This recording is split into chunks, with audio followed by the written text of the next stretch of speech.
दर्शकों सावधान, आज के समय में बहुत ज्यादा फ्रॉड होने लगे हैं और जो फ्रॉडस्टर जालसाज ठग हैं वो आपके ही किसी अपने की पहचान बनाकर आपके पास फोन करेंगे या वीडियो कॉल करेंगे, आपको बदनाम करने की कोशिश करेंगे या फिर आपको अपना भाई बताकर आपको लूट लेंगे। दर्शकों ऐसे जालसाज धोखेबाज लोगों से सावधान रहने की सख्त जरूरत है। आज हम आपके सामने ऐसे ही एक ठग की पोल खोलने जा रहे हैं जिस हानिकारक कीटाणु से संत रामपाल जी महाराज को चाहने वाले लोगों को सावधान हो जाना चाहिए, क्योंकि यह कीटाणु केवल संत रामपाल जी महाराज से जुड़े लोगों को ही संक्रमित करता है। उनके ही सामाजिक कार्यों को बाधित व बदनाम करने की पुरजोर कोशिश करता है। जिस प्रकार से खटमल होता है, खटमल छोटे रक्त चूसने वाले कीड़े होते हैं जो मनुष्यों और जानवरों का खून चूसते हैं, ऐसा ही एक खटमल समाज शत्रु है पवन गुरुद्रोही जयपुर वाला। दर्शकों भक्ति मार्ग में एक भक्त के लिए गुरु जी के द्वारा गुरुद्रोही घोषित हो जाना सबसे बड़ा कलंक होता है। ऐसे ही कलंक को माथे का तिलक बनाए घूम रहा एक गुरुद्रोही खटमल पवन जयपुर वाला है। बरसों पहले अपने घटिया मंसूबों को लेकर संत रामपाल जी महाराज को अपना गुरु बना लेता है और कुछ ही वर्षों में इसके घटिया इरादे स्पष्ट हो जाते हैं। इसका उद्देश्य था संत रामपाल जी महाराज की संगत में पहुंचकर भोले भाले भक्तों को ठग सके। जब इसका पर्दाफाश हुआ तो साल 2015 में संत रामपाल जी महाराज ने इस जालसाज को गुरुद्रोही घोषित करके अपने मिशन से आश्रम से निष्कासित कर दिया। इसके बाद इसने अपना असली घिनौना चेहरा दिखाया। इसने नंगा नाच शुरू कर दिया। इस खटमल ने पहले तो अपने ही गुरु की संगत को आपस में लड़ाने का काम किया, उनको ठगने का काम चालू कर दिया। झूठ बोलकर अनेकों प्रकार के फ्रॉड करके संगत से लाखों रुपए दान का पैसा ऐंठने लगा। इस ठग के बारे में संगत को जागरूक किया गया और इसके खिलाफ मुकदमा भी दर्ज करवाया गया। संत रामपाल जी महाराज के भोले श्रद्धालुओं से पैसे ठगने के आरोप में इसे 1 महीने हिसार जेल में भी डाला गया। अब ये जमानत पर बाहर है। अब इस नीच और धूर्त व्यक्ति पर जालसाजी के 12 से ज्यादा मुकदमे चल रहे हैं। सतलोक आश्रम बरवाला के नाम पर पैसे ऐंठने वाला गुरुद्रोही पवन कुमार यादव हुआ गिरफ्तार।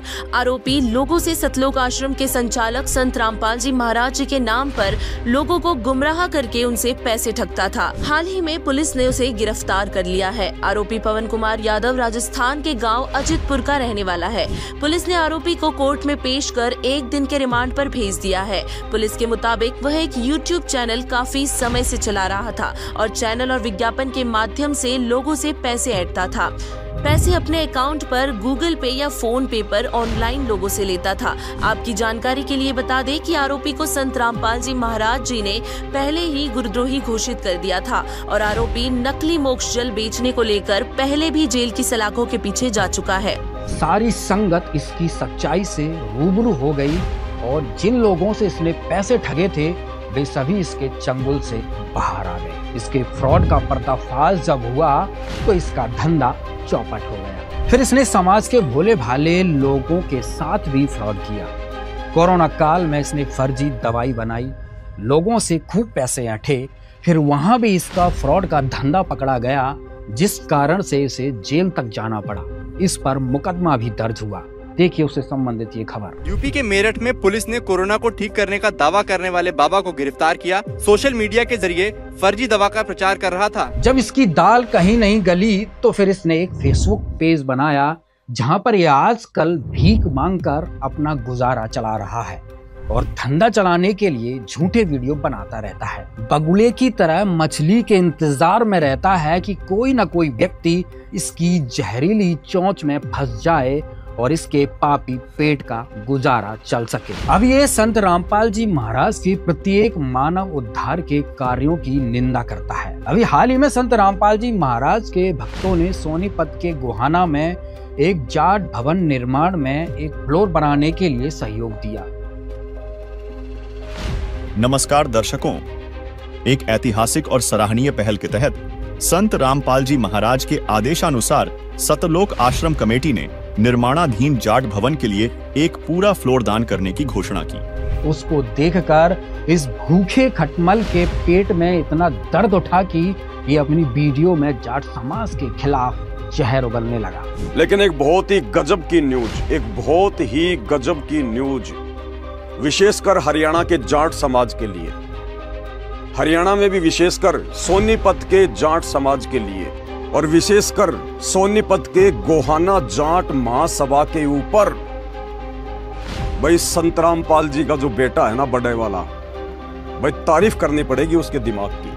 गजब, हरियाणा के जाट समाज के मुंह पर ऐसा तमाचा मारा है, एहसान के नीचे दबा के रख दिया गोहाना जाट महासभा को। ठीक ऐसा ही इसने दलित समाज के संत शिरोमणि महापुरुष कबीर परमात्मा के खिलाफ भी आपत्तिजनक टिप्पणी करते हुए उनकी फोटो तक को भी फाड़ दिया था। देखिए संबंधित वीडियो। इनका जून के महीने में प्रकट दिवस मनाना, इनको भोग लगाना, ये तो सरासर सतगुरु रामपाल जी भगवान की बेइज्जती करना। जिंदा कबीर के रहते सहते सतगुरु रामपाल जी भगवान की बेइज्जती नहीं कर सकते भाई। इस मामले में भी संत रामपाल जी महाराज के भक्तों के द्वारा एक दुष्ट धूर्त व्यक्ति पर मुकदमा दर्ज करवाया गया था। जब से इसको आश्रम से बाहर खदेड़ा गया, तभी से ये बदले की भावना से संत रामपाल जी महाराज के भक्तों में और अन्य समाज के लोगों में लड़ाई झगड़े करवाना चाहता है, लेकिन इसकी चाल हर बार विफल हो जाती है और यह खिसियानी बिल्ली की तरह फेसबुक पर खंबा नोचता रहता है। दर्शकों, एक गुरुद्रोही दुष्ट आत्मा है। भक्तों को लूटना और भक्तों का अंतःकरण खराब करना इसका उद्देश्य है। दर्शकों, भक्ति मार्ग का एक अटल नियम होता है कि गुरुजी का जो भी आदेश हो, चाहे वो कहीं कुछ कहें, वो करना होता है। यह अटल नियम होता है, और यदि हम गुरुजी द्वारा किए गए किसी भी आदेश को अपने हिसाब से उसके अंदर त्रुटि निकालते हैं, तो ये गुरुद्रोही की सबसे पहली पहचान होती है, जो इसका मुख्य लक्षण है पवन गुरुद्रोही का। फिर भी संत रामपाल जी महाराज प्रत्येक बिरादरी के लिए, प्रत्येक पीड़ित के लिए हमेशा अग्रसर रहते हैं। जैसे पीछे SC/ST एक्ट नहीं बन रहा था, सब कुछ कर लिया था SC/ST संगठनों ने, लेकिन सरकार झुकने के लिए तैयार नहीं थी। उसके बाद गुरुजी के आदेश से एक ही घंटे के भक्तों के प्रदर्शन से SC/ST एक्ट बिल भारतीय कैबिनेट से पास हो गया था। संत रामपाल जी महाराज के आदेश से 13 राज्यों में प्रदर्शन किया गया और सफल हुआ। संत रामपाल जी महाराज का कहना है, लोकतंत्र को बचाओ। संत रामपाल जी महाराज का कहना है, लोकतंत्र को बचाओ।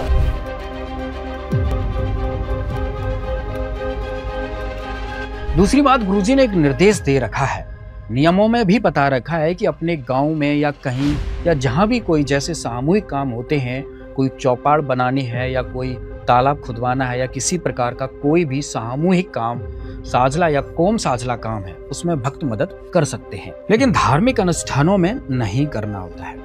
तो इसी आधार से ये जो सोनीपत के गोहाना में दान किया गया है, ये जाट कौम के भक्तों ने ही अपने स्तर पर पैसे इकट्ठे करके गुरुजी के आदेश अनुसार दान दिया है। और गुरुजी का आदेश पहले ही था कि आप ऐसा कर सकते हो, लेकिन किसी के धार्मिक अनुष्ठान में या जैसे मंदिर या मस्जिद में नहीं दे सकते, लेकिन धर्मशाला में दे दिया या कोई स्कूल में दे दिया। जैसे उदाहरण के लिए कबीर छात्रावास है हिसार में, जेल धाम के सामने। यहाँ भी उन लोगों की प्रार्थना पर कम से कम 10-15 लाख का काम गुरुजी ने वहाँ पे करवाया था। उनका वहाँ पर बोर्ड भी लगा हुआ है, आइए देखते हैं ये भी। नमस्कार दर्शकों, SC न्यूज़ में आपका स्वागत है। और आज SC न्यूज़ की टीम पहुंची है हरियाणा के हिसार में संत कबीर छात्रावास में, और यहाँ पे संत रामपाल जी महाराज के जो समाज कल्याण के योगदान की जो चीज़ें हैं, जो संत रामपाल जी महाराज ने इनकी समिति को जो योगदान दिया है, उनके बारे में यहाँ से जानेंगे। और समिति के प्रधान जो हैं वो यहाँ पे मौजूद हैं, हम उनसे भी बात करेंगे। हम प्रधान जी के पास मौजूद हैं और इनसे जानेंगे कि संत रामपाल जी महाराज ने इस समिति में क्या क्या सहयोग दिया है। संत रामपाल जी महाराज अनेक तरह के सहयोग करते रहते हैं, और साथ में वो अन्य भवन निर्माणों में भी, जैसे पीछे जाट भवन निर्माण में भी इन्होंने बहुत सहयोग किया था संत रामपाल जी महाराज ने। और संत कबीर छात्रावास में क्या सहयोग किया है, प्रधान जी से जानेंगे। नमस्कार सर। नमस्कार। क्या नाम है सर आपका? जोगीराम खुंडिया, प्रधान संत कबीर शिक्षा समिति हिसार। सर, संत रामपाल जी महाराज जो है सामाजिक कल्याण की बातों में जो है सहयोग करते रहते हैं और बार बार संत रामपाल जी महाराज बुराइयों के प्रति जागरूक करते रहते हैं। तो सर, समिति में संत रामपाल जी महाराज का क्या सहयोग है और संत रामपाल जी महाराज ने समिति के किन किन कार्यों में आपका सहयोग किया है?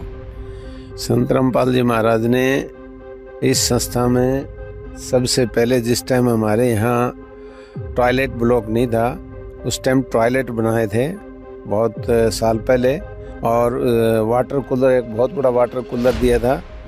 और समय समय पर जो भी हमने मतलब उनसे अर्ज करी है वो हमारी सारी सुनवाई करी है, काम मतलब यहाँ संस्था में काफ़ी सहयोग दिया है। तो सर, संत रामपाल जी महाराज के इन सामाजिक कार्यों के प्रति आप उनको उनके बारे में, उनके विचारों, उनके बारे में क्या विचार रखना चाहेंगे सर? मैं तो संत रामपाल जी महाराज को, जो कबीर साहब को उन्होंने इस आज के परिवेश में, जो कबीर साहब को जो अवतरित हुए हैं कबीर साहब के रूप में, उन्हें बहुत ही मतलब जो है ना, इन अपने नेक विचारों से कबीर साहब के जो शिक्षाएं थी, कबीर साहब के बारे में जितनी उनकी ज्ञान था, उसको आगे बढ़ाने के लिए समाज में बहुत अच्छा कार्य किया है। और उन्होंने जो बुराइयां समाज में फैली हुई थी, रूढ़िवाद है, अंधविश्वास है, जो मतलब जो है ना नशा जो प्रवृत्ति बढ़ती जा रही थी समाज में, उसको दूर करने के लिए बहुत ही नेक काम किए हैं, बहुत ही अच्छे काम किए हैं। मैं उनकी जितनी भी सराहना करना चाहूँ कम है। दर्शकों, इतना ही नहीं, संत रामपाल जी महाराज ने जन कल्याण के लिए अनेकों कार्य करवाए हैं। कोरोना के समय में जब देश दुनिया में हाहाकार मचा हुआ था, लोग घर से नहीं निकल रहे थे, उस समय संत रामपाल जी महाराज ने अपने सभी आश्रमों को कोविड सेंटर बना दिया था लोगों की सहायता के लिए, और आने जाने वाले लोगों के लिए निःशुल्क भंडारा, आने जाने की सब सुविधा प्रदान की थी। संत रामपाल जी महाराज द्वारा जनहित के कार्य सदा से किए जाते हैं। अगर भंडारों की बात किया जाए तो संत रामपाल जी महाराज के आश्रमों में 24 घंटे भंडारा चलता है। और इतना ही नहीं, अयोध्या में संत रामपाल जी महाराज के आदेश से 1 महीने तक भंडारा चलाया गया। अब वहां पर ये गुरुद्रोही कहेगा, देखो वहां पे दान का पैसा व्यर्थ किया गया, लेकिन कबीर परमात्मा की वाणी संत रामपाल जी महाराज ने इस शास्त्र में बताया है कि परमात्मा 100 छल छिद्र करता अपने भक्त को, अपने बच्चे को शरण में लेने के लिए। अब जो अयोध्या में भंडारा हुआ था, उसका इतना पॉजिटिव रिजल्ट हुआ, हजारों लोग इस चीज से प्रभावित हुए। देखिए उससे संबंधित ये वीडियो। संत रामपाल जी की महिमा अद्भुत है। ऐसा पहला भंडारा है जो 24 घंटा चलता है।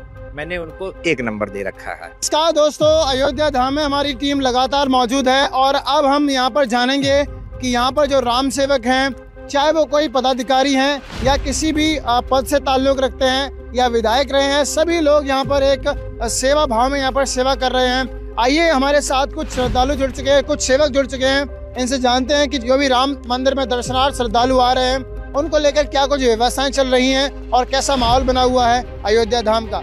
नमस्कार सर, क्या नाम है आपका? मैं गोरखनाथ बाबा, मैं विधायक रहा पूर्व में मिल्कीपुर से, इसी अयोध्या से। और यहाँ पर एक केंद्र सरकार ने, केंद्र की संगठन पार्टी ने मुझे एक बड़ा दायित्व दिया है। मैं यहाँ पर परिवहन, पार्किंग, नव अयोध्या और रेलवे स्टेशन, रेलवे के साथ बातचीत करके कितनी ट्रेनें एक दिन में आ रही हैं, उनका अराइवल बनाना, फिर उसका डिपार्चर करवाना, फिर आरएम के साथ उसकी मीटिंग करना कि कैसे कैसे बसें कैसे कैसे स्टेशनों पे जानी है और किस समय पे यहाँ नगरों से जानी है।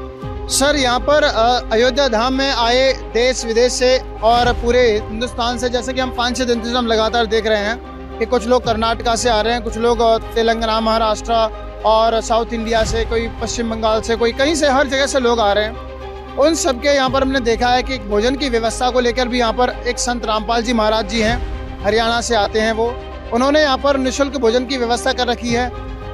क्या कहना चाहेंगे सर आप उनके लिए? क्या कहना चाहेंगे ऐसे सोच रखने वाले संतों के लिए जो श्री राम जन्मभूमि पर आए श्रद्धालुओं के लिए भोजन भंडारे की व्यवस्था कर रहे हैं? देखिए, यहाँ पर 5 नगर और एक अतिथि नगर, 6 नगर है।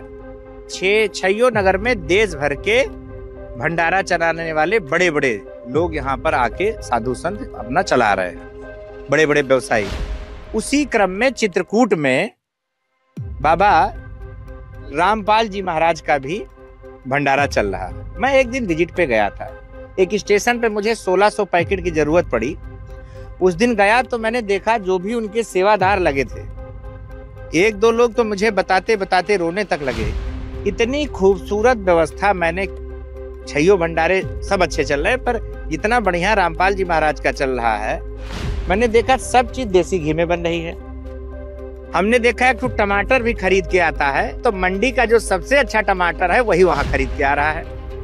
मिर्चा और धनिया भी मैंने देखा बहुत ए ग्रेड का खरीद के आता है।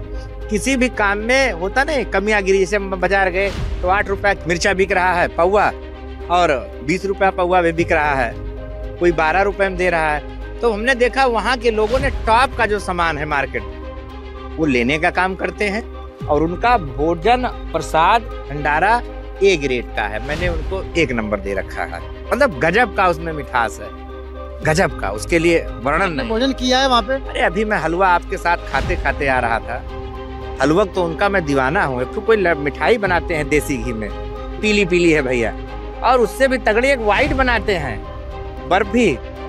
और मैंने एक दिन इतना खा लिया कि मेरा पेट खराब हो गया था। मैं कोई गलत बात नहीं कर रहा हूँ। सुबह का समय था, मैंने 1 पीस खाया, मीठा कम खाता हूँ, बहुत अच्छा लग गया, और मैं 7-8 पीस खा गया। हाँ जी सर, ये बताइए जो भोजन में रोजाना एक ही चीज बनती है या अलग अलग चीजें बनती है, और क्या क्या दिया जा रहा है? कहिए ना, वहाँ का भोजन की महिमा मत करिए, वहाँ का वर्णन यहाँ नहीं। अलग अलग के लोग चुपके से जाके वहाँ खा ले रहे हैं, अलग अलग चुपके से कार्डवा बदल के खा ले रहे हैं। वहाँ प्रसाद की इतनी महिमा है कि मैं स्वयं, मैंने कल कहा कि यहाँ पर हम जो वाल्मीकि एक अतिथि गृह जहाँ हम लोग, कि मैंने उनसे आग्रह किया कि मात्र 4 दिन की बात बची है और हमको सबसे ज्यादा भंडारा वहीं का अच्छा लगता है। तो मैंने वहाँ के जो सेवादार हैं उनसे आग्रह किया, और इस व्यवस्था को देख रहे अरविंद सिंह को आग्रह किया। तो आज मुझे शुभ समाचार प्राप्त हुआ कि आज से उनका भंडारा मेरे यहाँ भी वाल्मीकि अतिथि गृह में भी चलेगा। मैंने वहाँ का भोजन प्रसाद ग्रहण किया, अपने साथ के लोगों को कराया, और हलवा 3-4 बार खाया। आज हमारे साथ में जुड़ चुके हैं एक ताऊ जी, इनसे हम बात करते हैं और इनके बारे में जानते हैं, और यहाँ के भंडारे की व्यवस्था के बारे में इनसे जानते हैं। नमस्कार जी। देखिए, यहाँ तो इतना सुंदर भंडारा चल रहा है कि आनंद बरस रहा है, और संत रामपाल जी की कृपा यहाँ साक्षात हम लोगों को बरसती भी नजर आ रही है। सर, हम आपसे ये पूछना चाहेंगे कि आप क्या काम करते हैं, किस पद पे हैं? क्या मैं सहारनपुर में भारतीय जनता पार्टी का और राष्ट्रीय स्वयंसेवक संघ का कार्यकर्ता हूँ, और पिछले 40-45 वर्षों से मैं संघ से जुड़ा हूँ, भाजपा से जुड़ा हूँ, अनेक पदों पे रहा हूँ। और मुझे 1980 में भारतीय जनता पार्टी के राष्ट्रीय अधिवेशन में एक सत्र का संचालन करने का भी सौभाग्य प्राप्त हुआ। और राम जन्मभूमि के लिए मेरी नई शादी हुई थी, और ये मेरी पत्नी सुषमा सचदेवा, शादी के 10-12 दिन बाद ही हम लोग दोनों जेल चले गए थे राम जी के काम के लिए। तो इससे बड़ा सौभाग्य हमारे लिए हो नहीं सकता कि रामलला यहाँ विराजमान हो गए हैं, और रामलला के साथ साथ गुरु महाराज जी की भी कृपा हम लोगों को बरस रही है। तो मैं तो इसे बहुत ही अपना सौभाग्यशाली मानता हूँ। और मेरी पत्नी का कोई कार्यक्रम नहीं था, लेकिन गुरु महाराज जी की और पार्टी की और रामलला जी की विशेष कृपा हुई, और हम सहारनपुर से बाकायदा एक पूरी ट्रेन लेके आए हैं। पूरी एक ट्रेन सहारनपुर से चली है, जिसमें हजारों कार्यकर्ता हैं, और सारे रास्ते जय श्री राम। और यहाँ पर आकर बाबा रामपाल जी की भी हम लोगों को कृपा मिल रही है। इससे बड़ा सौभाग्य हमारे लिए और क्या हो सकता है कि रामलला के दर्शन भी हुए हैं और रामपाल जी का भंडारा भी हमने खाया है। तो भंडारा आपको कैसा लगा? भंडारा अमृत था जी, अमृत। आप ये देखिए कि अमृत पान हम लोगों ने किया, इससे बड़ा सौभाग्य क्या होगा। यहाँ पर हमने क्या नाम है, रामलला के दर्शन के साथ साथ हम कौन सा मंदिर था वो जिसमें हम गए थे, जिसमें है हनुमानगढ़ी, वहाँ पर इतनी भयंकर भीड़ थी। उस भयंकर वो उनकी तो कृपा पूरे देश के अंदर ही नहीं पूरी दुनिया के अंदर बरस रही है। मैंने उनका साहित्य पढ़ता हूँ, मैं जब देखता हूँ कि नौजवान जब उनका साहित्य बांटते हैं या हमारे यहाँ भी आते हैं सहारनपुर में भी, तो मैं उनकी बुक्स वगैरह पढ़ता रहता हूँ। बहुत ही विचित्र दर्शन है उनका, बड़ा विस्तारित दर्शन है। ऐसा दर्शन रामपाल जी को ये समझ लो कि ऐसे लोग विरले ही पैदा होते हैं दुनिया के अंदर, विरले ही रामपाल जी जैसे पैदा होते हैं जो समाज को नई दिशा देते हैं। उन्होंने कबीर पंथ के बारे में बहुत कुछ लिखा है, मैंने सब पढ़ा है, मुझे पढ़ने का सौभाग्य मिलता है। और यहाँ आकर जब मैंने उनका ये इस भंडारे को देखा और इस पंडाल को देखा तो मैं चकाचौंध देख रहा हूँ कि उनके कार्यकर्ता, उनके अनुयायी किस तरह से पंक्तिबद्ध होकर बड़े अनुशासन में, बड़ी सफाई और बड़ा सुंदर भंडारे का आयोजन, चाय इतनी अच्छी बनी हुई है। देखिए आप रेस्टोरेंट में भी चाय पियेंगे 20 रुपए से 30 रुपए 50 रुपए से कम नहीं मिलेगी, यहाँ पर निरंतर चल रहा है। तो ये उनकी बहुत बड़ी विशेष कृपा है ना, तभी तो चल रहा है। बहुत बहुत धन्यवाद। और मैं उनके श्री चरणों में बहुत बहुत नमन करता हूँ। रामपाल जी जैसे संत पूरी दुनिया के अंदर होने चाहिए, तभी इस देश का कल्याण होगा। मैम आपको भंडारा कैसा लगा? बहुत बढ़िया, सफाई भी बहुत है। कहते हैं नीचे ना बैठो, ऊपर बैठो टेबल पे, और अगर एक दाना भी गिरता है ना तो तुरंत उठाने के लिए आते हैं हम लोग। बहुत अच्छा है, बहुत अच्छा लगा। आइए इनसे जानते हैं कि इन्हें इस भंडारे में कैसा लगा। नमस्कार सर जी, क्या नाम है आपका? जय श्री राम। मैं प्रदीप कुमार सिंह, रिटायर्ड सुबेदार मेजर। मेरा जो राम सेवक के रूप में मुझे जो कार्य मिला है, यात्रियों का स्वागत करना, इस मुख्य कार्य मेरा ये है। लेकिन मैं तीनों टाइम का जो है टेंट सिटी में आकर के, जैसे अभी मैं चित्रकूट में बैठा हूँ, चित्रकूट में आकर के मैंने भोजन लिया, प्रसाद लिया, और यहाँ का जो व्यवस्था, यहाँ की जो व्यवस्था है इतनी अच्छी, इतनी सुदृढ़, इतना स्वादिष्ट भोजन, पूरा माहौल राममय है। जो यात्री आ रहे हैं वो सराह करके ही जा रहे हैं, बहुत सराहना कर रहे हैं कि बहुत अच्छा भोजन, बहुत अच्छी व्यवस्था। जो सेवक हैं वो बहुत ही आदर से, सम्मान से सबकी सेवा में लगे हैं। ईश्वर जो हमारे जैसे गुरु रामपाल जी हैं, जैसे उनका उद्देश्य है नशा मुक्त भारत। आपके जितने सेवक हैं, संस्था के जितने सेवक हैं, कोई भी नशा नहीं करते। दहेज प्रथा मुक्त उनका उद्देश्य है। तो कोई भी दहेज जो लेना देना जो है वो आपके संस्था में जो सम्मिलित सेवक हैं वो इससे दूर है। मैं प्रार्थना करता हूँ ईश्वर से कि आपकी संस्था और आगे जाए और ऐसा ही सेवा भाव बना रहे। हम 1 महीने तकरीबन हो गए लगे हुए हम लोगों को, और ऐसी व्यवस्था हम प्रथम बार देख रहे हैं। व्यवस्थाएं बहुत अच्छी हैं, लेकिन ये बहुत ही अच्छी व्यवस्था है जिसकी सराहना होनी चाहिए।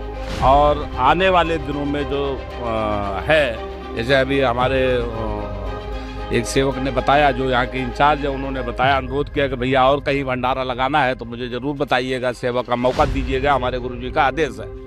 तो ऐसी भावना के साथ जब अयोध्या धाम में आकर, राम की नगरी में आकर के सब जुड़ते हैं, तो हम अयोध्या वासियों का बहुत बड़ा सौभाग्य होता है। जय जय श्री राम। राम राम जी, राम राम राम राम राम राम।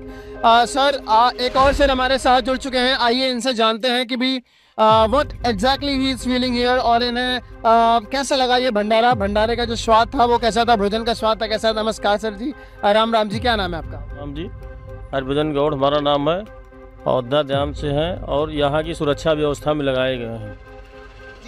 तो सर सुरक्षा व्यवस्था में सर बताइए आपको भोजन कैसा लगा, और जो संत रामपाल जी महाराज जी के श्रद्धालु हैं उनके स्वभाव के बारे में आप क्या कहना चाहेंगे?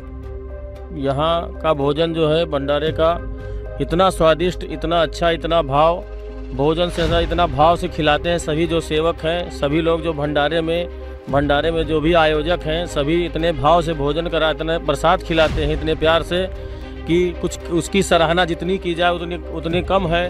और जो संत रामपाल जी महाराज जी हैं, जो उन्होंने बीड़ा उठाया है कि नशा मुक्त भारत, नशा मुक्त जो भारत, जो भी यहाँ जो भी उनके सेवक हैं, कोई बीड़ी तंबाकू या कोई दहेज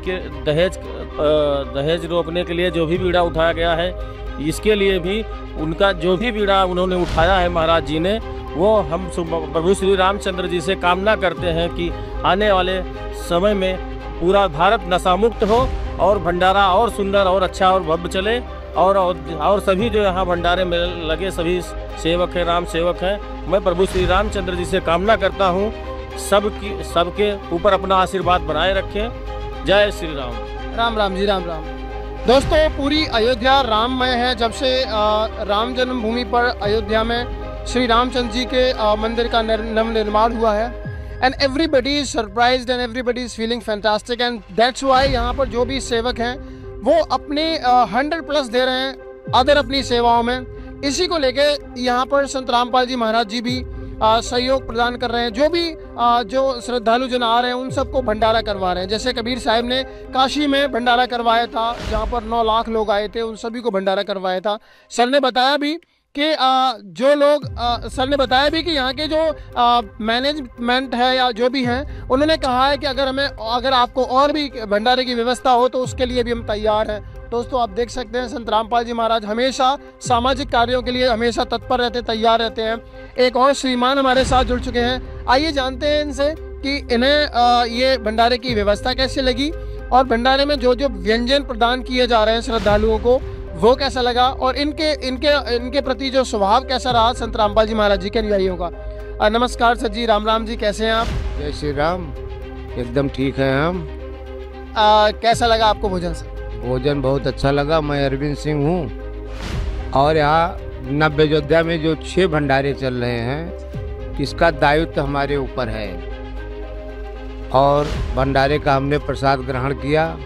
हमको जो सबसे अच्छा इसमें लगा कि प्रसाद तो बहुत स्वादिष्ट है ही, उसमें कोई कहीं से शंका नहीं है, लेकिन जो उसमें खिलाने वाले का भाव है उसको वो प्रसाद को दुगना स्वादिष्ट बना दे रहा है। बड़े प्रेम भाव से भोजन कर रहे हैं, आपको बहुत अच्छा लग रहा है। कहते हैं कि रोटी राम, सब्जी राम, दाल राम, हलवा राम, तो हर चीज में राम। वो जो उनका बोलने का अंदाज है प्रेम भाव का कि आदमी अगर भक्त 1 रोटी 1 पूड़ी खाना चाहता है तो वो 2 और 3 खा जाता है उस भाव में। ये हमको सबसे सुंदर लगा, सबसे अच्छा लगा कि कितनी भी भीड़ आ जाए किसी के ऊपर कोई दिक्कत नहीं, किसी के चेहरे पर कोई शिकन नहीं। मैं जब भी आता हूँ मुझसे बोलते रहते हैं कि जितने भी लोग हों आप भेजो, कोई चिंता की विषय नहीं है। 24 घंटे हम खिलाएंगे, 24 घंटे हम चाय पिलाएंगे। ये भाव देखकर मैंने इतना बड़ा भाव अपने जीवन में पहली बार देखा है। सर जैसा कि आप भी राम जी की सेवा में लगे हुए हैं और जब संत रामपाल जी महाराज जी के अनुयायियों की तरफ से आपको ये आश्वासन दिया जाता है कि आइए आपका स्वागत है, आपको तहे दिल से स्वागत है, आप कितने भी श्रद्धालु आप यहाँ पर भेज सकते हैं, तो आपको कैसा लगता है ये सपोर्टिव माहौल जब आप प्राप्त करते हैं? तो हमको ऐसा लगता है कि स्वयं प्रभु राम की कृपा हमारे ऊपर हो रही है कि जो ऐसे लोग हमको मिले हैं और इतने आश्वासन से हमको कहते हैं कि कितने भी लोग आ जाएं भेज दीजिए। हमारी वो सारी चिंताएं दूर हो गई कि अगर संख्या ज्यादा आएगी तो मैं क्या करूंगा। अब मैं एकदम निश्चिंत हो गया हूँ कि कितनी भी संख्या आए, हमारे पास ऐसे संत जी के, रामपाल जी के शिष्य गण यहाँ पे हैं कि हमने अब सारी चिंता संत रामपाल जी पर छोड़ दिया। दर्शकों इसी के साथ एक महत्वपूर्ण घटना और आपको बताते हैं। एक भक्त था, आज भी वर्तमान में है और वो बहुत ज्यादा बेहद गरीब था। उसके पास रहने के लिए भी जगह नहीं थी। संत रामपाल जी महाराज से प्रार्थना की उसने, संत रामपाल जी महाराज ने उसका घर बनवा दिया। नमस्कार दर्शकों, आज आप फिर से जुड़े हुए एसएन न्यूज चैनल की टीम के साथ में। हमारी टीम पहुंची है रोहतक के एक छोटे से गाँव घरोठी में। क्या नाम है सर आपका? राम अवतार नाम है जी। बोले जी सर, हम आपसे ये जानना चाहते हैं कि क्या संत रामपाल जी महाराज ने आपके ये जो मकान जो दिख रहा है इसका निर्माण करवाया था? भाई भगत जी, मेरा मकान ये गिर गया था भगत जी, इसलिए कैसे गिरा था जी? बरसात में गिरा था भगत जी। जो बरसात आई ना, बरसात में कई। कब गिरा था जी? इसे भिन्न थे, यो भिन्न ला रहे थे, पिछले भिन्न की बात है भगत जी। क्या कारण रहा था उसमें भगत जी? ये कारण था, बरसात आ रही थी तगड़ी और सारा मकान ये टपके आ गया, सारी छात टपकन लगी भगत जी। गड़गी फट्टी गड़ के तला पड़ गई और भगत जी कड़ी टूट गई थी। उनका कड़िया का मना फिर ये खड़क लगवाई, मांग का कड़ी लिया किसी पर, किसी ने 1 दी, किसी ने 2 दी। तो जी वो उठा डामी आडमी मैं मेरी सारे गुजरे का। जब आपका मकान गिर गया था बरसात के मौसम में, आप बता रहे, फिर किन परिस्थितियों का आपको सामना करना पड़ा? मन यो सामना करना पड़ा भगत जी। फिर अपना जो नीम था बेचारा, इसका तला काट गा ले रहे, निमा बेटा जी बड़ा डाल का तरपाल इसको ऊपर अपना। आपके परिवार में कितने सदस्य हो आप? सदस्य तो भगत जी हम 2 भाई हैं, वो बिना नाम का है। हम सा माँ बेटा नाम दिशा ले रहे, परमात्मा से जुड़ रहा बंदी छोड़ते ये माँ बेटा हम माँ। जब आपका घर मकान टूट गया था, आप कहाँ रहते थे फिर? हम ये नीम के नीचे रह रहे थे भगत जी, आई अपने घर में ही, प्लाट में ही।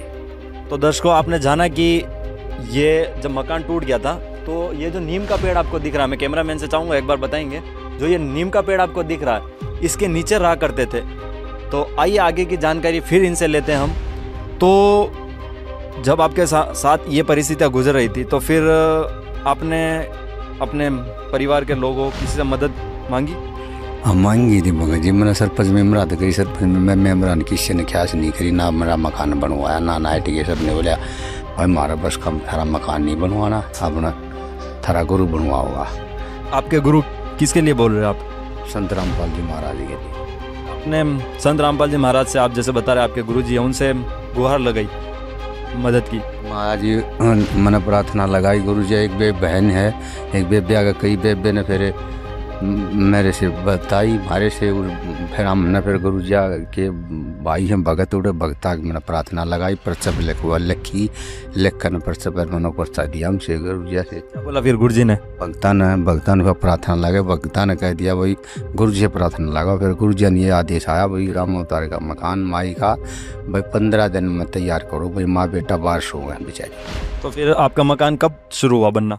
तो पिछले महीना में हुआ था भगत जी, तीसरा महीना हो जब हुआ था भगत जी, मान ली की दादा बना कर तैयार कर दिया भी। दर्शकों, ये तो एक उदाहरण मात्र है जो आपको दिखाया है। इस तरह संत रामपाल जी महाराज जी ने सैकड़ों की संख्या में गरीब परिवारों के घर बनवाए। यह परोपकारी कार्य आज भी निरंतर जारी है। दर्शकों, संत रामपाल जी महाराज के परोपकारी कार्यों की लिस्ट बहुत लंबी है, जिसमें से आपको कुछ और जानकारी देते हैं। संत रामपाल जी महाराज अभी अपने बच्चों के यानी अपने फॉलोवर्स के आंखों के ऑपरेशन करवा रहे हैं। जिनकी आंखों की रोशनी कम है या अन्य कोई प्रॉब्लम है, उसका खर्चा 1 लाख रुपए आता है, जिसका वहन संत रामपाल जी महाराज द्वारा किया जा रहा है। लगभग 200 से ज्यादा अपने फॉलोवर्स तथा गरीब भाई बहनों के आंखों के ऑपरेशन गुरुजी के आदेश से हो चुके हैं। अब सबको 1 नंबर का दिखाई देने लगा है। जिनके आंखों के 1 नंबर किसी का 2 था, किसी का 5 था, किसी का 10 नंबर था, अब सबकी नजर 6/6 हो चुकी है, अर्थात आंखों की नजर पूर्ण रूप से सही हो चुकी है। दर्शकों, इनमें सैकड़ों भाई बहन तो गरीब परिवारों से थे, जो इतने गरीब थे कि इतने कॉस्टली ऑपरेशन के बारे में कभी सोच भी नहीं सकते थे। और चलो, एक बार गरीब माता पिता भी अपने बेटों की चिंता कर भी ले, लेकिन बेटियों की आंखों के ऑपरेशन की कैसे सोचें, क्योंकि उनकी पढ़ाई लिखाई का खर्च, फिर शादी का खर्च अलग से दिखाई देता है। वो बेटियां उसी दुख में सारी उम्र पिसती रहती हैं। अब संत रामपाल जी ने अपने भक्तों के, चाहे वह बेटा हो या बेटी हो, दोनों के आजीवन सुख के लिए ऐसे परोपकार करवा रखे हैं। इनकी आत्मा इतनी दुआ दे रही है, अपने गुरु भगवान के लाख लाख शुक्रगुजार हैं। नमस्कार दोस्तों, स्वागत है आपका ऐसे न्यूज की इस खास वीडियो में। दोस्तों, इस वीडियो में चर्चा करने वाले हैं संत रामपाल जी महाराज जी की उस कार्य के बारे में जिसको सोसाइटी में लोग अप्रिशिएट कर रहे हैं, उसके बारे में चर्चा हो रही है। सुनने में आया संत रामपाल जी महाराज जी अपने फॉलोअर्स का, अपने शिष्यों का फ्री आई ट्रीटमेंट करवा रहे हैं। जिनको चश्मे हैं, जो जिनका विजन दिक्कत है, विजन प्रॉब्लम है, उसके बारे उनकी ट्रीटमेंट हो रही है। अब जिनका ट्रीटमेंट हो रखा है वो यहाँ पे हमारे साथ में दर्शक मौजूद हैं, जो कि आप देख सकते हो इस फ्रेम में, और इनसे हम चर्चा करेंगे कि एक्चुअली इसके पीछे क्या रीजन था। संत रामपाल जी महाराज जी ने ये जो एक इनिशिएटिव शुरू किया है, क्यों शुरू किया है, जो उन्होंने पर्सनली एक्सपीरियंस किया, उनसे हम बात करेंगे। नमस्कार जी, क्या नाम है आपका? मेरा नाम भारती है। कहाँ से हो? मैं पाली राजस्थान से हूँ। तो आप ये बताइए दर्शकों को हमारे, जो आपको देख रहे हैं, कि जो संत रामपाल जी महाराज जी ने जो ये इतना बड़ा कार्य करवाया है, फ्री ट्रीटमेंट करवाया आपकी आंखों का, तो उसके पीछे की क्या स्टोरी रही थी? हाँ, इसके पीछे की स्टोरी ये है कि जब हमारे चश्मा लगा हुआ था तो हमको बहुत दिक्कत आती थी। चश्मे के साथ लगभग सबको दिक्कत ही आती है, कोई भी चश्मा लगाना नहीं चाहता है। आपने चश्मा कितने साल पहले आपके चश्मा लग गए थे? लगभग 10 साल पहले मेरे को चश्मा लग गया था स्कूल टाइम से, और मेरी आंखों के नंबर जो है वो 3 नंबर है दोनों आँखों में, और गुरुजी की दया से दोनों आँखों का ट्रीटमेंट हुआ है। काफ़ी लंबा अरसा बीत गया आपको चश्मे पहनते हुए, 10 साल आपको हो गए, तो 10 साल में आपको काफ़ी चीज़ें दिक्कतें आई होंगी चश्मे को लेके। क्या आपने कभी ऐसा सोचा था कि चश्मे मेरे उतर सकते हैं, या फिर कभी आपने खुद से ट्राई करवाया हो कि हाँ चलो मैं ऑपरेशन करवा लेती हूँ आंखों का, ऐसा कभी आपको कुछ फील हुआ? नहीं, हमने सोचा ही नहीं था कि बिना चश्मे भी हम ये दुनिया देख सकते हैं। हमको तो लगा था कि लाइफ टाइम तक हमें चश्मा लगा के ही रखना होगा, लेकिन भगवान ने एक तरह से हमारा जो सपना था वो सच कर दिया। गुरुजी संत रामपाल जी महाराज ने हमारा सपना जो सच कर दिया, जो आई ट्रीटमेंट हमारा करवा के। अच्छा, जो आपका सर्जरी ऑपरेशन हुआ है उसका क्या नाम था, किस तरह से हुआ उसका पूरा? मेरी जो आई सर्जरी हुई है उसका नाम एपिकॉन्टोरा है, जो जिसका खर्चा लगभग 95,000 से 1 लाख तक का खर्चा है। ये पूरा खर्चा संत रामपाल जी महाराज जी ने प्रोवाइड करवाया? हाँ जी बिल्कुल, उनके आश्रमों की तरफ से ही हम सबका ऑपरेशन हुआ है। क्या नाम है जी आपका? मेरा नाम पूजा है। कहाँ से हो? मैं पाली से हूँ। आप बताओ कि आप चश्मा कितने टाइम से पहन रहे थे और फिर आपको कैसा एक्सपीरियंस हुआ चश्मा हटने के बाद? मैं पिछले 10 सालों से चश्मा पहन रही हूँ और चश्मे के साथ बहुत दिक्कतें रहती है। जिनको भी चश्मा लगता है उनको पता है कि उनको कितनी दिक्कतों का सामना करना पड़ता है। जैसे खाना बनाने जाओ तो भाप लग जाती है, बारिश में जाओ तो चश्मा गीला हो जाता है, ये सारी दिक्कतें होती है। और हमें बस ऐसे ही लगा था कि अब हमें पूरी ज़िंदगी अब चश्मे के साथ ही गुजारनी है। आपने कभी ट्राई किया था कि चलो मैं ऑपरेशन करवा लेती हूँ, क्योंकि 10 साल से चश्मा पहन रहे हो, तो कभी बीच में ऐसा आपको फीलिंग आई हो कि हाँ चलो मैं ऑपरेशन करवा लूँ या फिर ऐसा कुछ? आप? जी हाँ, मैं 2-3 हॉस्पिटल गई थी, वहाँ पे मैंने इंक्वायरी की थी कि कितना खर्चा आता है, मतलब ये ट्रीटमेंट करवाओ तो वहाँ हमें पता चला कि 95 से 1.25 लाख तक का जो है वो खर्चा होता है। तो फिर गुरुजी की इतनी दया आई हमारे ऊपर कि उन्होंने तो ये हमें फ्री ऑफ कॉस्ट ही करवा लिया है, बिल्कुल फ्री में हुआ है। मेरा जो हुआ है वो लेसिक कॉन्टोरा ट्रीटमेंट हुआ है, बिल्कुल फ्री ऑफ कॉस्ट हुआ है। बहुत ही दया कर दी परमात्मा ने, एक चमत्कार सा हो गया है हमारे साथ। जो क्या अभी आप ये चश्मे उतार सकते हो डॉक्टर ने? अब हमें चश्मे की अब जरूरत नहीं। पहले मेरे चश्मे के साथ जो विजन था वो 6/36 था और अब मेरा बिना चश्मे के जो विजन हो गया है वो परमात्मा की दया से 6/5 हो गया है। क्या आप चश्मा उतार सकते हो? कोई दिक्कत नहीं इसमें? आप देख सकते हैं हमारी आंखें एकदम से स्वस्थ है, हमें कोई प्रकार की दिक्कत नहीं है। ये सिर्फ हमारी अभी जैसे रिसेंटली हमारी सर्जरी हुई है तो आई को प्रोटेक्ट करने के लिए लगाया गया था चश्मा, बाकी बिना चश्मे हमको एकदम क्लियर दिख रहा है। नमस्कार, क्या नाम है आप? वेनाराम। कहाँ से हो आप? सोजित राजस्थान से। आप चश्मा कितने समय से पहन रहे हो?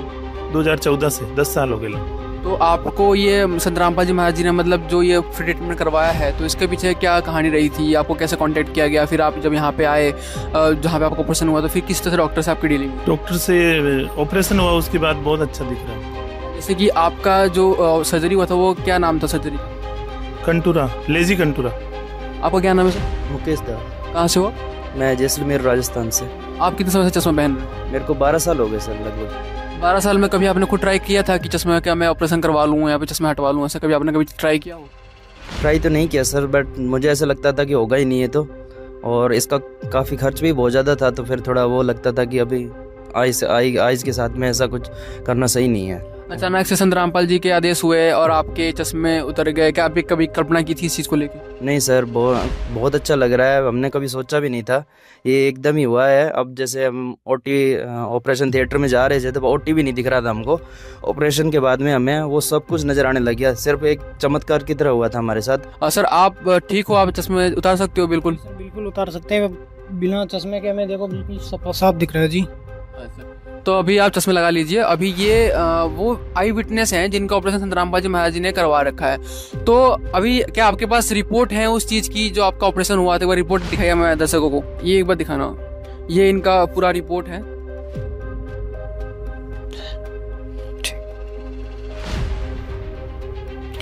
एक बार रिपोर्ट दिखाएंगे आप इधर, यहाँ पे कैमरामैन से कहूँगा मैं जूम करें। ये पूरा इनका आंखों का ट्रीटमेंट का पूरा जो भी इनका नंबर है, जो डॉक्टर की प्रिकॉशंस वगैरह जो भी नंबर की यहाँ पे लिस्टिंग यहाँ पे की गई है, और ये पूरा जो सर्जरी इनका हुआ है वो इस तरह से। यहाँ पे ये लेजिक सर्जरी यहाँ पे लिखा हुआ है, लेजिक कंटूरा MK सर्जरी का नाम यहाँ पे लिखा हुआ है, और यहाँ पे डॉक्टर का नाम भी लिखा हुआ है। दर्शकों, जैसे कि जैसे जैसे हम एडवांस हो रहे हैं, हमारी तकनीक बढ़ रही है, हमारा जो काम करने की शैली हो रही है वो भी बढ़ रही है, हमारी जो दिनचर्या भी बढ़ रहा है, और इसके चेंजेस होते होते हम देख रहे हैं कि चश्मे कितने लोगों को लग रहे हैं। अभी छोटे 4-5 साल का बच्चा भी चश्मा पहनता है और बूढ़े चश्मा पहनते ही थे, लेकिन जिस तरीके से ये चश्मों का भी ट्रेंड से चल गया था वो मतलब बहुत ही, एक तो था कि कुछ लोग ट्रेंड में पहन रहे हैं, और कुछ ये था कि जो ऐसे लोग थे जो ना चाहते हुए भी चश्मों को पहन रहे थे, उनके लिए संत रामपाल जी महाराज जी ने बहुत ही ज़िंदगी आसान कर दी, इनके सारे चश्मे उतार दिए हैं अभी जितने भी हैं। अच्छा, ये डॉक्टर ने आपको बताया होगा कि ये जो आपने ब्लैक चश्मे लगा रखे हैं, कब तक आप इसको उतार सकते हो परमानेंटली? ये 1 मंथ के बाद उतार देंगे। परमानेंट उतर जाएगा। तो परमानेंट? हाँ जी, 1 महीने बाद डॉक्टर ने बोला। जी सर, 1 मंथ। तो 1 महीने के बाद जिन्होंने ब्लैक चश्मा पहन रखे हैं प्रोटेक्शन के लिए सनलाइट से, इनका परमानेंट उतर जाएगा, जिसके बाद से इनकी आंखें जो थी वो जैसे जनरल होती हैं, नॉर्मल आंखें, वैसी इनकी आंखें हो जाएंगी। धन्यवाद। नमस्कार जी, क्या नाम है आपका? जी, मेरा नाम प्रीत कमल दासी है। आप कहाँ से आए हैं? मैं डिस्ट्रिक्ट जालंधर और पंजाब से आई हूँ। जी, ये जो आपने ये आँखों का आई ट्रीटमेंट करवाया है, इसमें आपके पहले आँखों का नंबर क्या था और अब आपकी आँखों की स्थिति क्या है? क्या नंबर है अब आपका? पहले मेरा जो नंबर था राइट आई का 1 था और लेफ्ट आई का 1.75 था, लेकिन अब जब से संत रामपाल जी महाराज जी ने 1 हफ्ते पहले मेरा ऑपरेशन हुआ है, लेज़र हुआ है, तो गुरुजी ने फ्री ऑफ कॉस्ट करवाया है। अब जो है नॉर्मल से भी ज़्यादा दिख रहा है। जी, क्या संत रामपाल जी महाराज जी ने ये आपका फ्री ऑफ कॉस्ट, बिल्कुल निःशुल्क, क्या आपसे कोई पैसे नहीं लिए गए हैं? जी बिल्कुल फ्री ऑफ कॉस्ट है। आप देखिए जैसे जो गवर्नमेंट हॉस्पिटल्स होते हैं उन पे लंबी लंबी लाइंस लगती हैं, फिर भी नंबर नहीं लगता, फिर भी थोड़ा बहुत पैसे ले लेते हैं वहाँ के जो एम्प्लॉयज़ होते हैं। और अगर प्राइवेट हॉस्पिटल्स की बात की जाए तो वहाँ पे बहुत ज़्यादा पैसे लेते हैं। और हमारी जो फाइनेंशियली कंडीशन थी वो भी इतनी स्टेबल नहीं थी कि हम जो है ना लेज़र करवा सके, क्योंकि ये बहुत कॉस्टली होता है। लेकिन संत रामपाल जी महाराज जी ने एक भी पैसा नहीं लिया और फ्री ऑफ कॉस्ट करवाया है सब कुछ। और इतना सारा मतलब केयर कर रहे हैं, पूरे दवाइयों के साथ पूरे लिस्ट भी जो फ्री दे रहे हैं, जो दवाइयों की ड्रॉप्स वगैरह भी हैं 1 महीने तक। नमस्कार सत साहिब, क्या नाम है आपका? सुरभि दासी। आप कहाँ से हैं? हनुमानगढ़ जिला राजस्थान से। जी, आपका पहले आई ट्रीटमेंट से पहले आपका आँखों का नंबर क्या था और अब क्या आया है? पहले मेरे आइज का नंबर 1 और 1.5 के बीच में था और अब परमात्मा की दया से बिल्कुल सही है आइज। आपका कौन सा लेज़र हुआ है, लेसिक हुआ है, क्या आप बताना चाहेंगे? लेसिक हुआ है। ये जो चश्मा लगाने से पहले आपको क्या क्या दिक्कतों का सामना करना पड़ता था, कृपया बताएं। देखो, दूर की नज़र कमज़ोर थी तो फिर दूर का दिखाई नहीं देता था साफ, तो हर चीज़ में चश्मा साथ रखना पड़ता था, तो एक बाहर सा लगता था। तो परमात्मा की दया से परमात्मा ने ऑपरेशन करवा दिया लेज़र, तो बहुत अच्छे से दिखाई देता है और चश्मा भी लगाने की जरूरत नहीं होती है। और कौन चश्मा लगाना चाहता है? जी, तो परमात्मा ने, संत रामपाल जी महाराज ने, जिन्होंने आपका ऑपरेशन करवाया है, क्या उन्होंने फ्री ऑफ कॉस्ट करवाया है ये? बिल्कुल फ्री ऑफ कॉस्ट है। या फिर आपके बैकएंड में कोई पैसे लिए गए हों, क्या ऐसा कुछ तो नहीं है? नहीं नहीं, बिल्कुल भी नहीं। परमात्मा ने सबका ऑपरेशन, बेटियों का और सबका मतलब फ्री ऑफ कॉस्ट करवाया। नमस्कार जी, क्या नाम है आपका? मेरा नाम तन्नू है, मैं करनाल से हूँ। आपकी आई साइट क्या, मतलब कितने नंबर थे आपके चश्मे का? मेरा 2 नंबर का चश्मा था और 4 साल से मेरा चश्मा लगा हुआ था। डॉक्टरों ने बोल दिया था कि ये नहीं हटेगा, आपको लगाना ही पड़ेगा। पर गुरुजी संत रामपाल जी महाराज जी की दया से आज मेरा चश्मा उतर गया है, उन्हीं की दया है। और नहीं तो लड़कियों के ऊपर कौन इतना ध्यान देता है, लड़कियों को भी हाँ चश्मा लगा हुआ है, लगाते रहो, वो आगे जाके भी कोई ध्यान नहीं देता इतना। पर हमारे गुरुजी परमपिता परमात्मा सतगुरु रामपाल जी महाराज जी की दया से आज हमारा चश्मा उतर गया है, उन्हीं की दया से हुआ है। अब ये बताइए कि आप कितने साल से चश्मा पहन रहे थे और आपके चश्मों का नंबर कितना था? मैं 3 साल से चश्मा लगा रहा था जी, और मेरा 2+ नंबर बढ़ता जाने लग रहा था जी आगे आगे। इतने सालों से चश्मा लगा रहे थे, कभी आपने कल्पना की थी कि इतना बड़ा परिवर्तन मेरी लाइफ में आएगा, चश्मे मेरे हट जाएंगे? क्योंकि सब लोग चाहते हैं कि मेरे को चश्मे ना आए, मेरी हेल्दी आइज रहे, है ना, कोई दिक्कत ना आए। तो क्या कभी आपने से कल्पना की थी कि चश्मे मेरे हट जाएंगे? साहब कभी भी नहीं सोचा था इतना। तो कैसी आंखें बन जाएंगी, मेरे गुरुजी इतनी दया कर देंगे हैं। इतना जिंदगी में पहली बार ऐसा परिवर्तन हुआ है। मेरे गुरुजी आना, जैसे छोटे बच्चे की आंख होती है ना, ऐसी आंखें बना दी गुरु। बिल्कुल नॉर्मल, बिल्कुल नॉर्मल जी, कोई भी दिक्कत नहीं। कुछ भी पढ़वा सकते हो आप मेरे पर, सारा बिल्कुल आपको भी सारा क्लियर दिखाई देता है यहाँ पे जो चीजें दिखाई देता है जी। जिससे जो उसके खर्चे वगैरह होते हैं, काफी लाखों रुपए लग जाते हैं इसके पीछे। तो क्या ऐसा तो कहीं नहीं हुआ कि आपको बैकग्राउंड में आपसे पैसे लिए गए हों या फिर? नहीं जी, 1 रुपया भी नहीं, बिल्कुल 1 रुपया भी नहीं। सारा आश्रम मेरे गुरुजी ने खर्चा दे रखा है। और तो और भाड़ा तक भी आने जाने का, गाड़ी आश्रम की गाड़ी आती है, आश्रम की गाड़ी लेके जाती है, आना भी जाना भी सारा बिल्कुल फ्री जी, खाना भी बिल्कुल फ्री जी। साहब ये बताइए कि आप चश्मा कितने सालों से पहन रहे थे? I think 2016-17। तो इतने सालों से चश्मा पहन रहे थे, आपके चश्मे का पावर क्या था?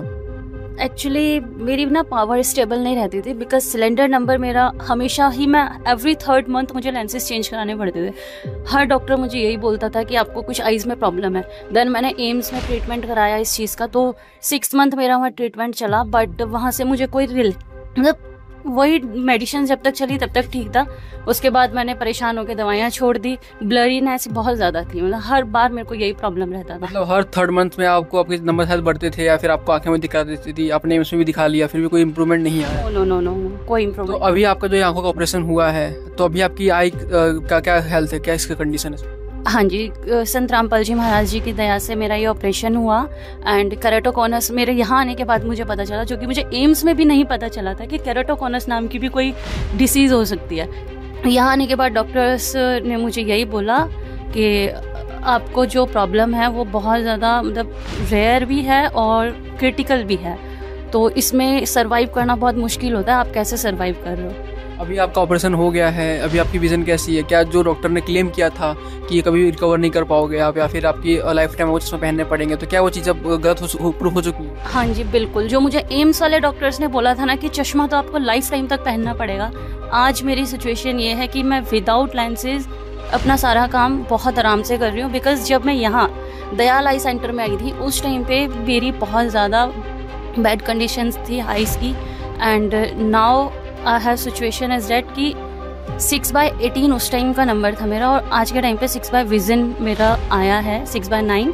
अभी आप हमारे व्यूअर्स को चश्मा उतार के आप दिखा सकते हो कि अपने नॉर्मल आपकी लाइटिंग में कोई प्रॉब्लम नहीं है, जो कि मैं पहले इतनी लाइट में तो आइज़ मतलब खड़े रहना तो बहुत मुश्किल है, मैं खोल भी नहीं पाती थी आइज़, और आज मुझे कोई प्रॉब्लम नहीं है। और ये दुष्ट लोग तो ऐसे परोपकारी कार्यों की भी निंदा करते हैं। ये गुरुद्रोही पवन संजय जैसे लोग तो कृतघ्नी व्यक्ति हैं, कलयुगी राक्षस हैं। दर्शकों, यदि संत रामपाल जी महाराज के सभी परोपकारी कार्यों का विवरण देने लगे तो कई घंटों की वीडियो बन जाएगी। फिर भी हम आपको कुछ और विवरण और देंगे, जिससे इस गुरुद्रोही खटमल का पेट का दर्द और बढ़ जाए। दर्शकों, संत रामपाल जी महाराज एक महान आध्यात्मिक गुरु और समाज सुधारक हैं, जो अनेक समस्याओं का समाधान कर रहे हैं। उनके द्वारा किए गए अनेकों परोपकारी कार्य समाज के हर वर्ग को नई दिशा और आशा प्रदान कर रहे हैं। आइए उनके द्वारा क्रियान्वित किए जा रहे कार्यों पर विस्तृत नजर डालते हैं। दहेज प्रथा का अंत। दहेज प्रथा समाज में एक गंभीर कुरीति बन चुकी है, जो न केवल परिवारों की खुशियों को छीनती है, बल्कि समाज में असमानता और दरिद्रता का कारण बनती है। संत रामपाल जी महाराज ने रमैनी विवाह की शुरुआत की, जहां बिना किसी दहेज के सादगी और धार्मिक रीति रिवाजों से विवाह संपन्न होते हैं। यह पहल लाखों परिवारों के लिए वरदान साबित हो रही है, और इसने दहेज प्रथा के खिलाफ एक मजबूत कदम उठाया है। नशा मुक्त अभियान। नशा समाज के लिए एक घातक बीमारी बन चुका है, जो परिवारों और समाज की प्रगति को बाधित करता है। संत रामपाल जी महाराज ने नशा मुक्ति अभियान की शुरुआत की, जिसके तहत लाखों लोग नशे की लत से उबर चुके हैं। यह अभियान समाज में जागरूकता फैलाने और नशे से मुक्ति पाने के लिए एक प्रेरणा बन चुका है। रक्तदान शिविर। रक्तदान जीवनदायिनी होता है, और संत रामपाल जी महाराज के अनुयायी नियमित रूप से रक्तदान शिविर आयोजित करते हैं। इन शिविरों के माध्यम से कई लोगों की जान बचाई जा रही है, और यह समाज में मानवता की मिसाल पेश कर रहा है। नेत्र जांच निशुल्क शिविर। नेत्रहीनता से बचने के लिए समय समय पर संत रामपाल जी महाराज के अनुयायी निशुल्क नेत्र जांच शिविरों का आयोजन करते हैं। इन शिविरों में निशुल्क उपचार और चिकित्सा सेवाएं प्रदान की जाती हैं, जिससे कई जरूरतमंदों को नया जीवन मिल रहा है। प्राकृतिक आपदाओं में राहत कार्य। प्राकृतिक आपदाओं के दौरान, चाहे वह बाढ़ हो, भूकंप हो या कोई और संकट, संत रामपाल जी महाराज के अनुयायी हमेशा सबसे पहले जरूरतमंदों की सहायता के लिए पहुंचते हैं। राहत कार्यों के माध्यम से वे समाज में मानवता का वास्तविक उदाहरण प्रस्तुत करते हैं। निशुल्क एम्बुलेंस सेवा। आपातकालीन स्थितियों में लोगों की मदद के लिए संत रामपाल जी महाराज के अनुयायी निशुल्क एम्बुलेंस सेवा चला रहे हैं। इस सेवा से कई लोगों की जान बचाई जा रही है, और यह समाज में सहायता और समर्पण की मिसाल बन चुकी है। माता बहनों के लिए निशुल्क बस सेवा। माता बहनों की सुरक्षा और सुविधा को ध्यान में रखते हुए संत रामपाल जी महाराज के अनुयायी निशुल्क बस सेवाएं प्रदान करते हैं। यह पहल उनकी सुरक्षा को सुनिश्चित करने के साथ साथ उन्हें सुविधा भी प्रदान करती है। पर्यावरण संरक्षण और स्वच्छता अभियान। पर्यावरण की सुरक्षा हम सभी की जिम्मेदारी है। संत रामपाल जी महाराज के अनुयायी स्वच्छता अभियान, वृक्षारोपण और पर्यावरण संरक्षण के कार्यों को सक्रिय रूप से बढ़ावा दे रहे हैं। यह समाज में हरियाली और स्वच्छता का संदेश फैलाता है। रेल हादसों के दौरान राहत कार्य। रेल हादसों के दौरान भी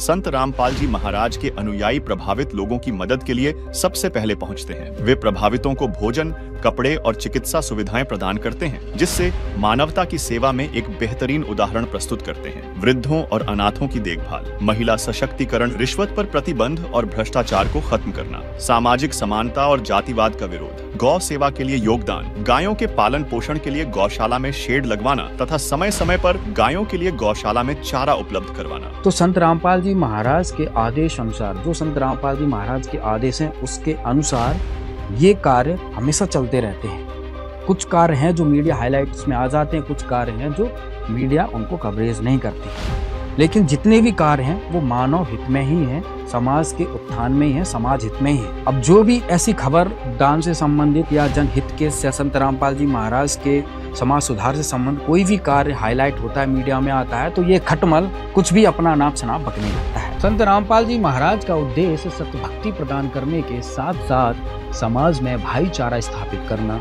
शांति स्थापित करना, धरती को स्वर्ग बनाना है। उसी के तहत पहले भी जैसे जाट आरक्षण में मदद की, उसका कितना लाभ मिला। आपस में जो दूरियां बन गई थी आज वो समाप्त हो गई हैं और वो लोग भी आज गुरुजी से नाम दीक्षा ले रहे हैं, भक्ति कर रहे हैं। गुरुजी का ज्ञान सुना तो आज हमारे विरोधी नहीं रहे। इसी तरह राजपूतों का भी साथ दिया गया। गुरुजी हर जगह पीड़ितों का साथ देते हैं। अभी हाल ही में जैसे बांग्लादेश में हिंदुओं पर अत्याचार हो रहे हैं तो गुरुजी के आदेश से उनके साथ खड़े हो गए। बांग्लादेश में कट्टरपंथियों द्वारा हिंदू धर्म के लोगों पर अत्याचार किए जा रहे हैं, जो दिल दहला देने वाला है।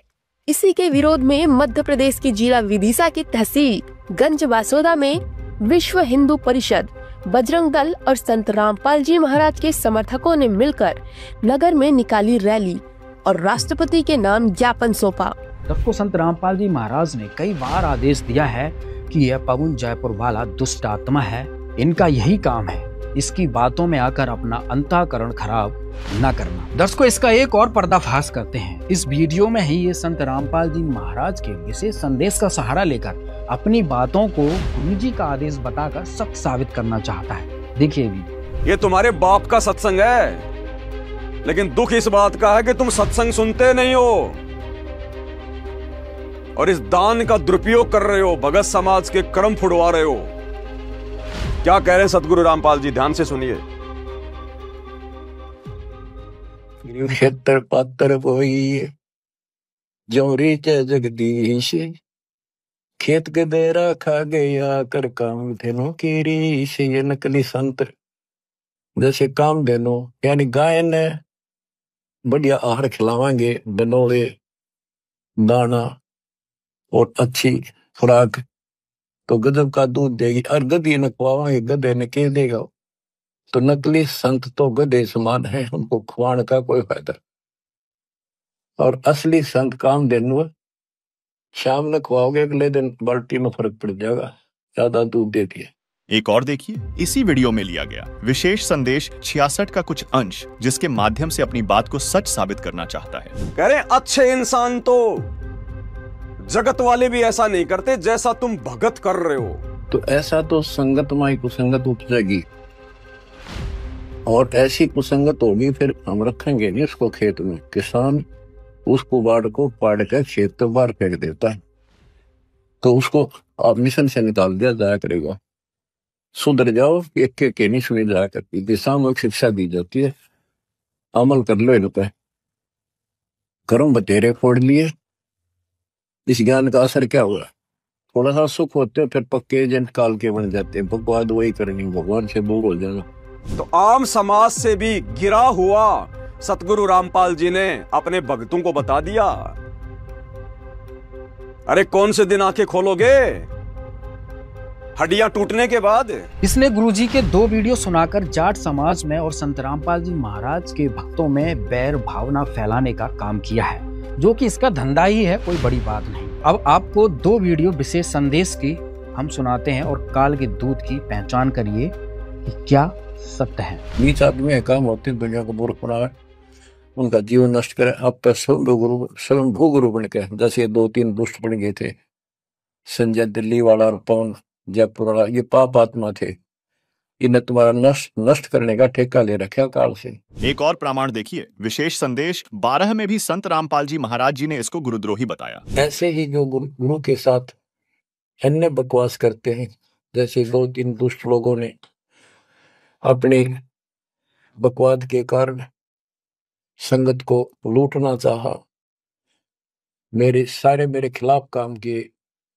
कि संजय दिल्ली वाले ने और पवन जयपुर वाले, अगर ये सच्चे थे तो ये भी क्यों ना आते? माफी मांगने गलती होगी थी। तो बच्चों, ऐसे दुष्ट लोग हैं जो काल के में जीवे, और वो भोली आत्मा इन दुष्टों के पीछे लग गई थी। अब क्या कहते हैं, भस्मागिरी जैसे जो कर्म करते हैं वो गुरुद्रोही है। एक और सुनिए, विशेष संदेश का एपिसोड नंबर 68। अब जैसे आपको पीछे भ्रमित कर दिया जाता था कि मैनेजमेंट ऐसे करता है, मैनेजमेंट अपनी तरफ से करता है, गुरुजी का कोई आदेश नहीं है, ये लूट रहे हैं, ये ठग रहे हैं, अपनी चलाते हैं, ऐसा कुछ नहीं है। जो भी ये कदम उठाते हैं दास के आदेश से, मेरे से विचार विमर्श करके करते हैं। कुर्बान हो जाओ, अपने कर्म बनाओ। हम किसी को बुरा करने का नहीं कहते, केवल भला करने की कहते हैं। अपना भी कराओ, औरों का भी करो। तो इस बात का ध्यान रखना। इन दुष्ट लोगों ने कुछ भक्तों को खराब कर लिया था, अब वो धीरे धीरे वापस आ गए। वहां क्या मिल गया उनको? वो तो नाम दे सकते, ना नाम दिलाने का अधिकार दास ने उनको दे रखा। वह को दान करेंगे, वो भी बाढ़ में जाएगा, नाम खत्म हो जाएगा। इसलिए परमात्मा के शरण में रहना, अपनी भक्ति करो और धीरे धीरे देखना विश्व में नाम होगा आपके गुरु जी का, आपके कबीर भगवान का, और आपके ऊपर विशेष कृपा होगी दाता। दर्शकों, संगत में ही कुछ भोले भगत इस गुरुद्रोही की बातों में फंस गए थे। जब उन्होंने गुरुजी के आदेश सुने तो गुरुद्रोही की चंगुल से निकलकर पुनः गुरुजी के आदेश अनुसार अपनी भक्ति क्रियाएं कर रहे हैं। देखिए कुछ वीडियो। सत साहिब जी। सर, आपका परिचय दीजिए। मेरा नाम रामदेव दास है। मैं राजस्थान के अजमेर ज़िले में किशनगढ़ का निवासी हूँ सर। सर, एक चीज़ बताइए, आप भक्ति कौन सी भक्ति करते हैं?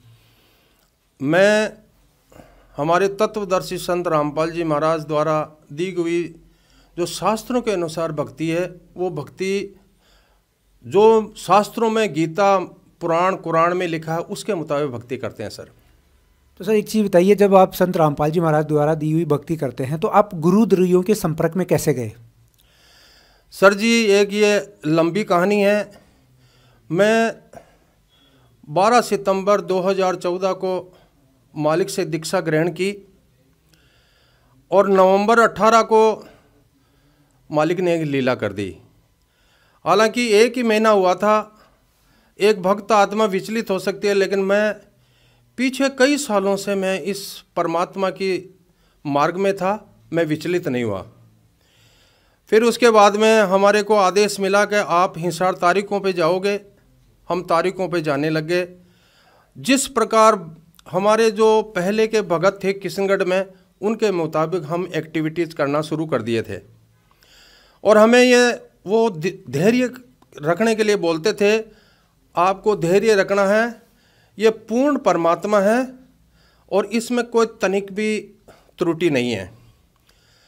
तो 2016 में सर जयपुर में गुरुद्रोही पवन और संजय ने एक सत्संग रखी। उस सत्संग के लिए हमारे साले जी ने बोला कि वहाँ वो सत्संग है, उसमें मैनेजमेंट के बारे में कुछ त्रुटियां हैं, वो उजागर करेंगे। उस हिसाब से हम एज ए सत्संग ट्रीट करने के लिए हम जयपुर आए। जयपुर में एक शादी समारोह के गार्डन में सत्संग हुआ। हमने एक सत्संग सुना, वहाँ भंडारा किया और वापस चले गए। हमारा इस गुरुद्रोहियों से कोई हमारा रसोगात नहीं हुआ, कोई लेन देन नहीं हुआ। उसकी एक खूबी है कि जो भगत घर से मजबूत हैं, पैसे वाले लोग हैं, उनसे वो संपर्क में ज़्यादा रहता है। तो हमारा बड़ा वाला बच्चा है, वो मालिक की दया से ही एम्स में पटना में सर्विस करता है। उससे गुरुद्रोही ने उसके नंबर लेकर के उससे कांटेक्ट किया और 2021 में 1 लाख रुपए ले लिए उससे कंटिन्यू बातचीत होती रही। बच्चे ने मेरे को भी ये नहीं बताया कि मैं पवन से संपर्क में हूँ। 25-26 नवंबर दीपावली के समय एक जयपुर में हरवाड़ा में कजोड़ भगत जी है, उसके घर पे 2 दिन के लिए सत्संग रखी। उस सत्संग के लिए बच्चे ने पटना से बोला, मैं भी उसमें आ रहा हूँ, आप भी वहाँ आइए। उसके बाद में हम 5 सदस्य घर के यहाँ जयपुर हरवाड़ा आए। रात भर सत्संग सुनी। अक्सर वो रात को सत्संग करता, रात भर सत्संग सुनी। अब मैं अपने बच्चों को बोला, ये पवन कौन है जो मैनेजमेंट के बारे में झूठी सांची बातें बताता है, लोगों को ये गुमराह कर रहा है। इसकी वास्तविक स्थिति पे जाना है तो इसको अपने नज़दीक में सेट करना पड़ेगा। मैं सर परमात्मा की दया से आर्मी से रिटायर हूँ, तो इन चीज़ों का मेरे को कुछ नॉलेज था। इसको नज़दीक में सेट करना पड़ेगा। तो मैंने उस पवन को अपने नज़दीक बुलाया और हम 6 भगत बैठ करके उससे मैं चर्चा किया। मैं बोला, पवन भगत जी, आप एक जगह क्यों नहीं रहते हो? आप हर 15 दिन 20 दिन महीने में आप जगह बदली कर देते हो। आपको मारने पीटने के लिए लोग भाग आते हैं, इसका कारण बताइए आप। उसने मेरे टालम टोल करके बोला, मैनेजमेंट की वास्तविक स्थिति बताता हूँ, इसलिए वो मेरे पीछे पड़े हुए हैं। मैं बोला, आपको एक ऐसी जगह शिफ्ट कर देता हूँ जहाँ आपको कोई भी किसी भी प्रकार की हानि नहीं पहुँचाएगा। मेरे दिल में ये था कि वास्तविक स्थिति तक जाया जाए। ये परमात्मा के विषय में एक कीड़ा पैदा हो रहा है, इसकी पहचान की जाए, ये कौन है, क्यों करता है ऐसा। सर जी 10 दिसंबर को वो किशनगढ़ में 5 किलोमीटर दूर मेरा पुश्तैनी मकान है 2 मंजिल का, उसमें उसको शिफ्ट कर दिया। और मैं 2 महीने तक एक वहाँ लेट बात बनाना था, उसमें बिजी रहा। फिर उसकी इंक्वायरियाँ शुरू किया तो उसको 2 महीने बाद में आभास हुआ कि रामदेव भगत जी मेरे पीछे लगे हुए हैं और मेरी इंक्वायरियाँ कर रहे हैं। मैं लोगों से संपर्क करता रहा, इसकी बारीकियों से जानता रहा और मेरे नॉलेज में जो आया, सर ये 1% भी भगत नहीं है, भगत के कोई लक्षण नहीं है। जो गुरुजी ज्ञान देते हैं उस ज्ञान को वो भोले भाले भक्तों को बहला फुसला करके एक ब्लैकमेल करने का काम करता है और अय्यास नंबर का आदमी है ये। अपने बैग में परफ्यूम रखना, हमेशा टिप टॉप रहना, इसकी एक खूबी है।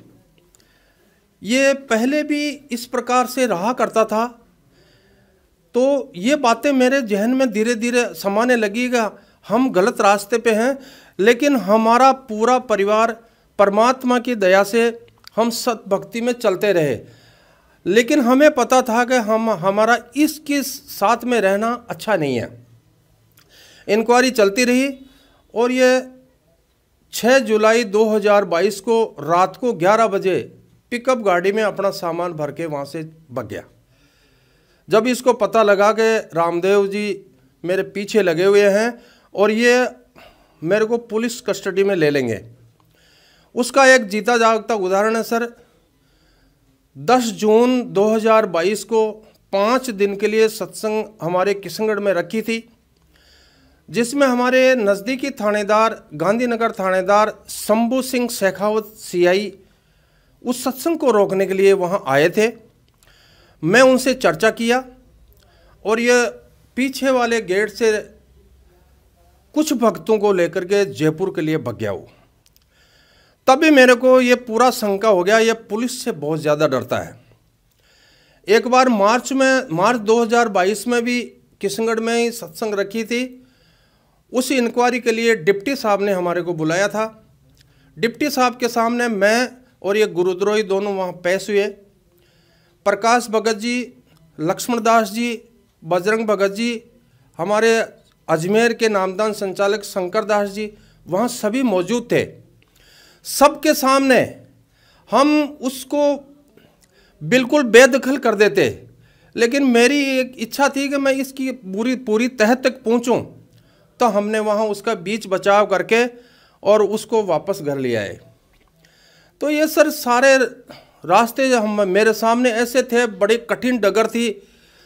मेरे को मारने पीटने की ऐसी भी धमकियाँ मिलती थी, लेकिन मैं उस रास्ते से भी अडिग होकर के चलता रहा इसकी इंक्वायरी में। फिर ये जुलाई में भाग गया सर। भगने के बाद में मेरे विचार आया परमात्मा की दया से कि इसके घर जाकर के इसकी बचपन की कहानियाँ को पकड़ा जाए, ये वास्तव में किस आदत का बंदा है। तो सर एक बार रोकूंगा मैं आपको कहाँ पे इस पे डाउट हुआ या आपको कब लगा कि मैं इसके चंगुल में फंस गया हूँ? मेरे को सर 2 महीने बाद में ही पता लग गया था कि मैं गलत रास्ते पे आ गया हूँ और ये 1% भी भगत नहीं है, क्योंकि उसकी भगत की कोई एक्टिविटीज़ नहीं थी। ना तो वो 3 टाइम की आरती करता था, ना कोई कभी सिमरन करता था। उसके परिवार में छोटे भाई का एक लड़का लड़की, 2 उसके लड़के, एक उसकी भक्तमती थी। उसमें से उसकी भक्तमती जरूर सिमरन करती थी, बाकी कोई भी भगत नहीं थे। इसलिए उसी समय मेरे को पता लग गया था कि मेरा रास्ता ठीक नहीं है। फिर मैं सर उसके गांव पहुंचा। गांव जाकर के उसके पूरे घर का वहां वीडियो बनाया, क्योंकि गांव इसलिए गया था, वो जब यहाँ से भगा उसके 5 दिन पहले हमें बताने लग गया था कि बच्चों को मैं गांव छोड़ूंगा, घर सूने पड़े हैं, खेतीबाड़ी करने वाला कोई नहीं है। तो वहाँ उसके बड़े पिताजी जो रोडवेज से रिटायर हैं, उनसे मेरी चर्चा हुई। उसके 1 दिन पहले रक्षाबंधन था। उस रक्षाबंधन पे अपनी बहनों से राखी बंधवाने के लिए वो भी वहीं टूर कर रहा था। तो उसके भाई ने बोला अगर रात को ही पवन यहाँ से अपनी बहन के राखी बांधने के लिए, रक्षाबंधन पे राखी बंधवाने के लिए आया था, वो रात को 11 बजे यहाँ से गया। उसने बताया इसका छोटा भाई है, उसकी औरत इसकी साली थी, वहाँ पर एक ही परिवार में 3 बहनें ब्याही हुई है, तो उससे अवैध संबंधित थे इसके। तो उस अवैध संबंध होने की वजह से उसके छोटे भाई ने देख लिया और उस औरत को कैरोसिन डाल करके, एक उनका रसोई घर था उसमें आग लगा दी और जिंदी जला दी। उसका उस वीडियो में प्रूफ आएगा सर, उसका गेट टूटा हुआ है जो वहाँ के बस्ती के लोगों ने तोड़ा था, और जितनी भी उनकी ज़मीन थी उस ज़मीन को बेच के खा गया। 2 बीघा ज़मीन जो औरत मरी थी उसकी छोटी बच्ची उसके नाम है, उस बच्ची को भी अपने साथ ही रखता है वो। तो ये अच्छा, दूसरा सर नीम का थाना में कई लोगों को ये नौकरी में झांसा देने के लिए कई लाखों हड़प गए, उसके चक्कर में इसका एक बहनोई फांसी खा करके ख़त्म हो गया। तो मैं वहाँ इसकी सारी इंक्वायरियाँ किया, उससे मेरे को ये आभास हुआ कि बचपन से क्रिमिनल बंदा है, अयास नंबर 1 है। और उसके बाद में वो जो गाड़ी थी वो कजोड़ भगत जी के नाम थी। हम 20 अगस्त 2022 को शाम को 25-30 भगत हमारे पास किशनगढ़ आए और 1 घंटा में फेसबुक पे लाइव आया और इसकी वास्तविक स्थिति से अवगत कराया।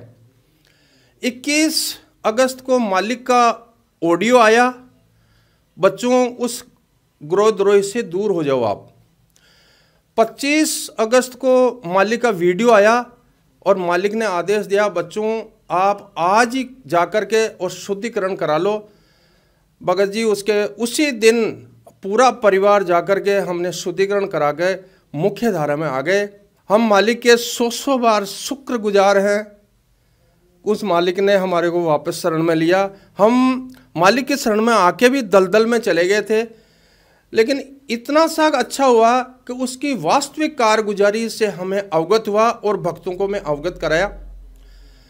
उसके बाद में प्रकाश भगत जी बोले मालिक का आदेश है आप जितने भी उसके पास में जो जाने अनजाने में जुड़े हुए हैं उनका शुद्धिकरण करवाओ।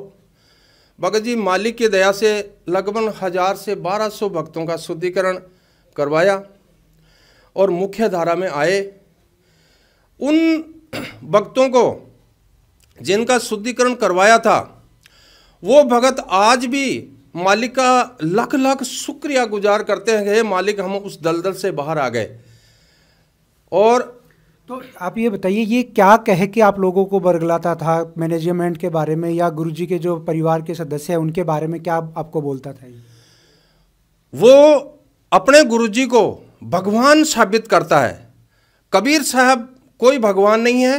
कबीर साहब की जो फोटो आपको दिखाई जाती है दाढ़ी मूंछ वाली, ये नकली है। असली कबीर साहब हरियाणा में आए हुए हैं रामपाल जी के रूप में। ये कर करके उनको इमोशन करता था और ज़्यादा से ज़्यादा दान करने के लिए प्रेरित करता था। और उस दान के पैसों से होटलों में खाना खाना, 1 नंबर का अयास। उस अपने में जितने भी कपड़े पहनना है वो सारे आले दर्जे के पहनना, इसका एक शौक है। वो शौक तो दान ये कहाँ करवाता था सर? संत रामपाल जी के नामदान केंद्र पे या खुद लेता था? सर जी ये दान मोबाइल के द्वारा नोट करवा लेता था और उसके घर जाकर के खुद कैश लेता था। और अगर अकाउंट में मंगाता था तो किसी दूसरे भगत के अकाउंट में मंगाता। ये बहुत शातिर आदमी है, अपने ना तो अकाउंट में मंगाता है और किसी भी जगह ये माइनस पॉइंट नहीं छोड़ता है कि मैं यहाँ फंस सकता हूँ। इसलिए सोची समझी चाल से ये चलता रहता है। फिर सर वहाँ उस गांव से इंक्वायरी करने के बाद में मैंने वीडियो जारी करके लोगों से शुद्धिकरण करवाए, मालिक की राय से सब कुछ खेल हुआ। और आज भी वो कई भक्तों को अपने लपेटे में लेता रहता है। मैं उन भक्तों से एक प्रार्थना करता हूँ कि आप उस चंगुल से निकलिए। ये मानव शरीर बड़ी मुश्किल से मिला है और इस काल के जाल में आप फंस जाओगे। वो जब परमात्मा ने अपने मुखारबिंद से बोल दिया वो गुरुद्रोही है, उसके बहुत बुरे हाल होने, तो फिर आपका क्या हाल होगा। ममता बहन जी जो दिल्ली से हैं, दूसरी गाड़ी के लिए उन्होंने अपना पैसा दिया है। ममता बहन जी आपका पैसा 1 रुपया भी दान में नहीं गया है। आप मालिक के विरोध में चल रहे हो। मालिक के वचनों को सुनिए। आप मालिक के वचनों के मुताबिक अगर चलोगे तब जाकर के आपका कल्याण होगा। और भगत जी वो जो पहले गाड़ी ली थी वो कजोड़ भगत जी के नाम से थी। मैंने कजोड़ भगत जी को रोहतक सिंहपुरा में ले जा करके मालिक से डायरेक्ट बात करवाई। मालिक ने आदेश दिया बेटा उस गाड़ी को सोजत आश्रम में जमा करा दो। फिर वो येन केन कई लंबा प्रकरण चला सर, और 26 जुलाई को वो गाड़ी 2023 में वो वहाँ सोजत आश्रम में गाड़ी जमा हुई है सर। ऐसे करके अभी भी उसके पास में टाटा सफारी गाड़ी है और उसी प्रकार से वो चलता रहता है। मुंबई में जो ज़्यादा से ज़्यादा पैसा देते थे रामदास जी वगैरह, करुणादासी है, ममता दासी है, नागपुर से एक बहन थी उसने भी उसको काफ़ी पैसा दिया। तो ये सब लोग शुद्धिकरण करवा चुके हैं और अपने मुख्य धारा में आ चुके हैं सर। क्या कहना चाहेंगे उन लोगों को जो आज भी उसके चंगुल में फंसे हुए हैं? मैं उन भक्तों से निवेदन करता हूं कि आप उस चंगुल से बाहर आइए। अभी भी वक्त है, मालिक आपको अभी भी माफ़ कर देंगे। अभी भी वक्त है, वक्त रहते आप शुद्धिकरण करा लीजिए। नहीं तो मैं आपको बता रहा हूं सर, मालिक बता रहे हैं, मेरी क्या औकात है। मालिक आदेश दे रहे हैं बच्चों आप मुख्य धारा में आ जाइए, उसके चंगुल से हट जाइए। मालिक बता रहे हैं उनका तो असंख्य युगों तक मनुष्य जन्म नहीं होगा, लंबे लंबे कीड़े पड़ेंगे। मालिक का विधान कहता है ये। तो आप उसके साथ में चिपके ना रहें और मुख्य धारा में आ जाकर आप अपना शुद्धिकरण करा लीजिए। इसी में आपकी भलाई है। ऐसी कौन कौन सी मुख्य बातें हैं जिन पे गौर करके वो उसकी जालसाजी को, उसकी सातिरता को पहचान सके और उससे बच सके? आप उसके एक्टिविटीज़ में पता लगाइए, आप उसके नज़दीक रहिए, वो भगत है या नहीं, भगत के लक्षण है या नहीं। और जो मैंने बातें बोली है उसको आप ग्राउंडली आप उस चेक कर सकते हैं। जो मैंने उसके गांव जाकर के बातें की है या उसके नज़दीक में रह कर के उसके बारे में जो आपको जानकारी दी है, आप सर व्यक्तिगत रूप से नज़दीक लग कर के आप उससे सरोकार करिए। आप अपने दिल में ये सोचिए कि वास्तव में रामदेव भगत जी कह रहे हैं वो सही है या नहीं है। और अगर आप परमात्मा के बच्चे हो तो परमात्मा के वचनों पे चलिए। मालिक कहते हैं जो गुरु वचन पे डट गए कट गए फंद 84 के। इसलिए गुरु वचनों पे चलिए। गुरु जी ने बोल दिया कि आपको शुद्धिकरण करना है तो तनिक भी देर नहीं होनी चाहिए, आप शुद्धिकरण कराइए। ठीक है सर, धन्यवाद। सत साहेब जी। नमस्कार सर। सत साहेब जी। सर आप अपना परिचय दीजिए। मेरा नाम नाथू दास है और मैं तीतरिया का रहने वाला हूँ, चाकसू तहसील में। और दास गुरु जी की शरण में 2018 में आया हूँ। आप संत रामपाल जी महाराज की शरण में 2018 में आए, तो उसके बाद आप ऐसा क्या हुआ कि आप गुरुद्रोहियों की शरण में, गुरुद्रोहियों के संपर्क में आ गए? सर जी क्या है, वीडियो देखा करते थे हम, तो वीडियो के अंदर ये गुरुद्रोही ऐसे ऐसे सत्संग काट काट के बताता था। तो हमारे को ऐसे लगा भाई जो मैनेजमेंट है यही गुरु जी को जेल में पहुंचाए हैं और ये मतलब गुरु जी के दुश्मन हैं। तो हम ऐसे समझते थे भाई यार ये मतलब अच्छा काम कर रहा है, तो इसके मतलब वो सत्संगों के उससे ही गुरुजी का मतलब वो समझ के भाई गुरुजी इसको खड़ा किए हैं। तो इस चक्कर में हम गुरुद्रोहियों की उसमें आ गए। तो संत रामपाल जी तो घंटों घंटों के सत्संग करते हैं और इसके आप छोटे छोटे वीडियो देख के ही कैसे उसके चक्कर में आ गए? ये सर खाली 2-2, 3-3 मिनट का ही सत्संग काट के ऐसे बताता था, आगे का सत्संग नहीं बताता था ये। तो हमने ऐसे देखा भाई गुरुजी बोल रहे हैं, तो हमारे मतलब क्यों को तो काल बैठ गया हमारे सिर पे, तो गुरुजी का सत्संग को हम आगे का नहीं सुन सके।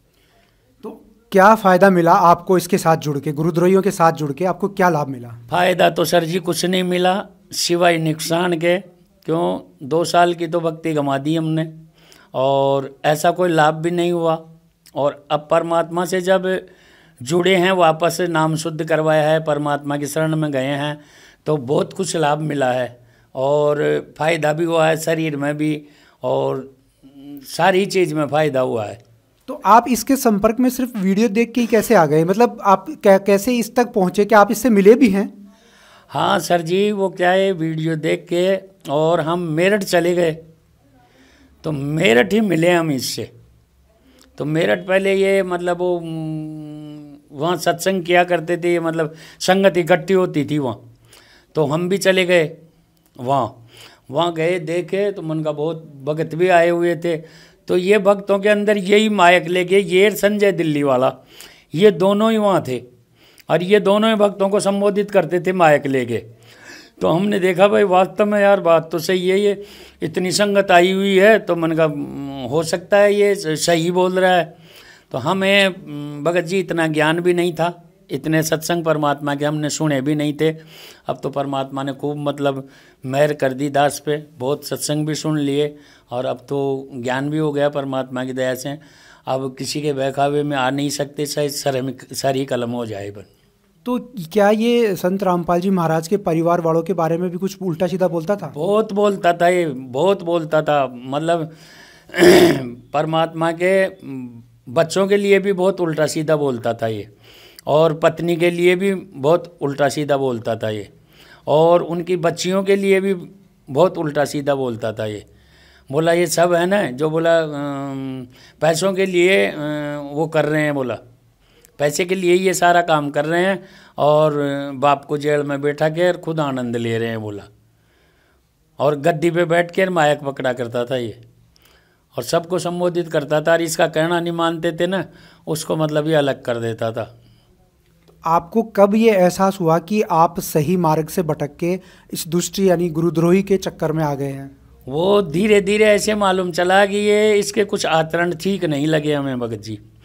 तो हमें मालूम चलने लगा कि मन का परमात्मा तो परमात्मा ही है। जब परमात्मा ने इतना बड़ा मिशन चला रखा है तो क्या यही थोड़ी इतना मतलब ज्ञानी है जो इसी को मतलब खड़ा करते परमात्मा, और किसी को भी खड़ा कर सकते थे। फिर परमात्मा की वीडियो कॉल आई तो ये कहता है कि ऐसी वीडियो कॉल पे तो कुत्ते पेशाब करते हैं।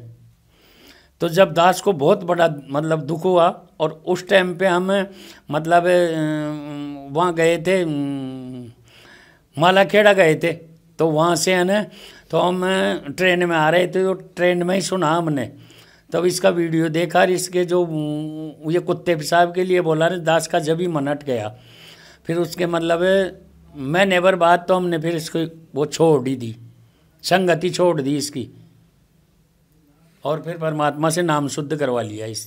तो बाकी लोग जो आज इस दुष्ट के चक्कर में फंसे हुए हैं उनके लिए क्या आप मैसेज देंगे कि वो भी वहाँ से निकले, कैसे उसको पहचाने? वो मैं तो ऐसे ही कहता हूँ परमात्मा की दया से अब परमात्मा इन सब पे रजा करे, और सभी भाई बहनों से हाथ जोड़ के यही प्रार्थना है दास की तो कि इस गुरुद्रोही को छोड़ कर परमात्मा को पिछाड़ो, क्योंकि परमात्मा अपने लिए ही ये सारा सब कुछ दुख उठा रहे हैं। परमात्मा मतलब जेलधाम के अंदर भी अपने लिए ही गए हैं और वहाँ से संदेश दे रहे हैं, तो ये भी परमात्मा अपने लिए ही कर रहे हैं, न कि कोई अपने खुद के लिए कर रहे हैं, क्योंकि परमात्मा अंतर्यामी है, वो सब जानते हैं।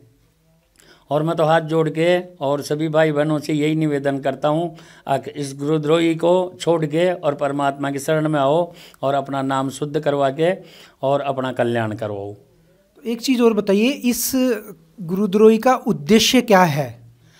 इस गुरुद्रोही का उद्देश्य खाली मनी मेक है और कुछ भी नहीं है। न इसमें आचरण है, न कोई इसमें भक्ति है और न कोई मतलब इसमें कोई मतलब नहीं है। इसका सिर्फ पैसे से मतलब है और किसी से कोई मतलब नहीं है और किसी को बोलने देता नहीं है। ये अपने से ऊपर किसी को मतलब वो करने नहीं देता है। जैसे कोई बात भी अगर कोई बोल देता है ना तो उसको जल्दी चुप करा देता है ये।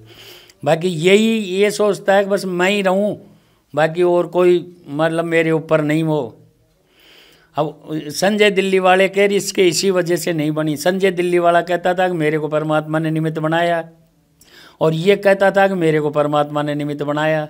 तो दोनों का एक ही रोल है, उसका भी मनी में एक ही है और इसका भी मनी में एक ही है। ये करोड़ों रुपए इकट्ठे कर रखे हैं भगत जी इसने। और गाड़ी ली थी इसने तो परमात्मा की दया से दास भी दुष्टता कर बैठा था। 10,000 रुपये दास ने भी दिए थे उस गाड़ी के अंदर, भाई चलो अपना भी योगदान बन जाएगा, परमात्मा सेवा करवा रहे हैं। तो अब हमें मालूम नहीं था भाई हम अपने ही कर्म फोड़ रहे हैं। पर परमात्मा ने फिर ऐसा आशीर्वाद भी दिया कि वो गाड़ी है जो आश्रम में चली गई। फिर मतलब कजोड़ भगत जी के नाम थी वो गाड़ी। तो कजोड़ भगत जी और कजोड़ भगत जी की मुलाकात मेरी मतलब मेरठ के अंदर हुई थी। तो कजोड़ भगत जी फिर भी बहुत बढ़िया भगत हैं, ऐसी बात नहीं है। और उनके बीवी बच्चे वगैरह सारे बहुत अच्छे मतलब परमात्मा के वो हैं, भगत हैं। तो उन्होंने क्या किया कि वो गाड़ी लेके आकर आश्रम में दे के आए। इससे मतलब जैसे ये मतलब झूठ बोला उनसे, बोला गाड़ी यहाँ है नहीं और मैं तो ऐसे ही आया हूँ। तो बोला आप ऐसे करो मेरे गाड़ी मेरे नाम करवा दो। तो इन्होंने कहा भाई ठीक है, गाड़ी के कागज़ ले आना और आप गाड़ी भी ले आना, गाड़ी को देख के ही ट्रांसफ़र करेंगे। बोला गाड़ी तो भगत जी कैसे ख़राब हो गए और पड़ी है और वो तो वहाँ गुजरात में ही है और मैं तो ये कौन बोला गाड़ी ख़राब होके पड़ी हुई है? ये पवन गुरुद्रोही बोला था। बोला गाड़ी तो ख़राब हो गए और गाड़ी वहीं पड़ी है। तब फिर कजोड़ भगत जी बोले, बोला आप तो झूठ बोल रहे हैं। तो कजोड़ भगत जी के पास वो मोबाइल में क्या आता है वो चिप इनके पास था, जो उन्होंने देख लिया उससे भाई गाड़ी तो वहीं खड़ी है। तो ये क्या नाम से सांगानेर का एक भगत है, उसका नाम मेरे को याद नहीं रहा, वो कोऑर्डिनेटर था पहले। तो उसके वहाँ खड़ी थी वो गाड़ी। तो कजोड़ भगत जी वहाँ से गाड़ी लेके खुद की और रूपदास भगत जी को लेके और वहाँ पहुँच गए। और मोटरसाइकिल तो कोई दुकान के बाहर खड़ी कर दी और उस गाड़ी की चाबी एक कजोड़ भगत जी के पास थी, वो लेके और आ गए। फिर दास को फ़ोन किया, बोला भगत जी आप कहाँ हो? मन का मैं तो घर ही हूँ। तो बोला ऐसे ऐसे आप सांगानेर आ जाओ और आके बताओ कि देखें यहाँ पवन गुरुद्रोही है क्या। तब दास आया ने, उससे पहले तो कजोड़ भगत जी गाड़ी लेके और जा चुके थे। और फिर हम आश्रम में गाड़ी दे के आए थे और गाड़ी मतलब रामदेव भगत जी भी गए थे हमारे साथ। हम रामदेव भगत जी के वहाँ गए थे और प्रकाश भगत जी को गाड़ी संभला के आए थे वहाँ। परमात्मा के वहाँ भी गए थे हम, धनाना भी, वहाँ भी प्रार्थना लगाई थी परमात्मा से। बोले परमात्मा ऐसी बात है। तो परमात्मा बोले कोई बात नहीं है, आप गाड़ी आश्रम में दे आओ और ले सकते हो गाड़ी। तो बोले उस गुरुद्रोही से और लेके आ सकते हो, और नहीं देता है तो केस भी कर सकते हो उसके ऊपर। ये परमात्मा की दया रही, तो परमात्मा गाड़ी को तो दिलवा के और आश्रम में दिलवा दिए। तो कुल मिला के बाकी जो लोग फंसे हुए हैं उनको कैसे निकालें, कैसे उनको समझ में आएगी ये चीज़ कि ये इसका उद्देश्य मनी मैक है, पैसे के लिए सब कुछ कर रहा है और हमारा जो जीवन है उसको बर्बाद कर रहा है। अब ये तो भगत जी देखो भक्तों के ऊपर ही है। अब जो इसकी मतलब संगत में लगे हैं ना, या तो वो भक्ति छोड़ गए और भक्ति नहीं छोड़े ना तो वो मदन पंथ में चले गए और मदन पंथ में जाके भी वो बिल्कुल कंडम हो गए। ये मानो आप मदन पंथ से वो भक्ति छोड़ गए। अभी 2-4 भगत ऐसे हैं जो मतलब इसकी उसमें जाने के बाद में मदन पंथ में चले गए, गुरु जी का वो छोड़ के, शरण छोड़ के, और आज उनके वो के वही लड़ाई झगड़े और वो के वही बातें हो रही है। तो मेरा तो सब भक्तजनों से यही है, हाथ जोड़ के निवेदन है कि इस गुरुद्रोही की संगत छोड़ के और परमात्मा के शरण में आओ और अपना कल्याण करवाओ। ठीक है सर, धन्यवाद। जय बंदी छोड़ सतगुरु रामपाल जी भगवान की। दर्शकों, इस वीडियो बनाने का उद्देश्य बस इतना था कि गुरुद्रोही पवन जयपुर जैसे फ्रॉड लोगों से सावधान रहें। संत रामपाल जी महाराज और उनके शिष्यों ने न सिर्फ जाट समाज को बल्कि हर उस पीड़ित समाज का सहयोग किया है जिन्होंने संत रामपाल जी महाराज से सहायता के लिए निवेदन किया है। जैसा कि आपको दिखाया भी, संत रामपाल जी महाराज के भक्त हमेशा जनहित के कार्यों में सबसे आगे रहते हैं।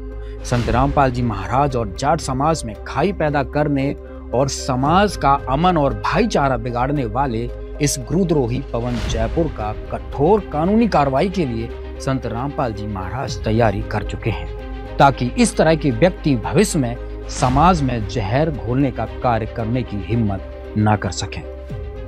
धन्यवाद।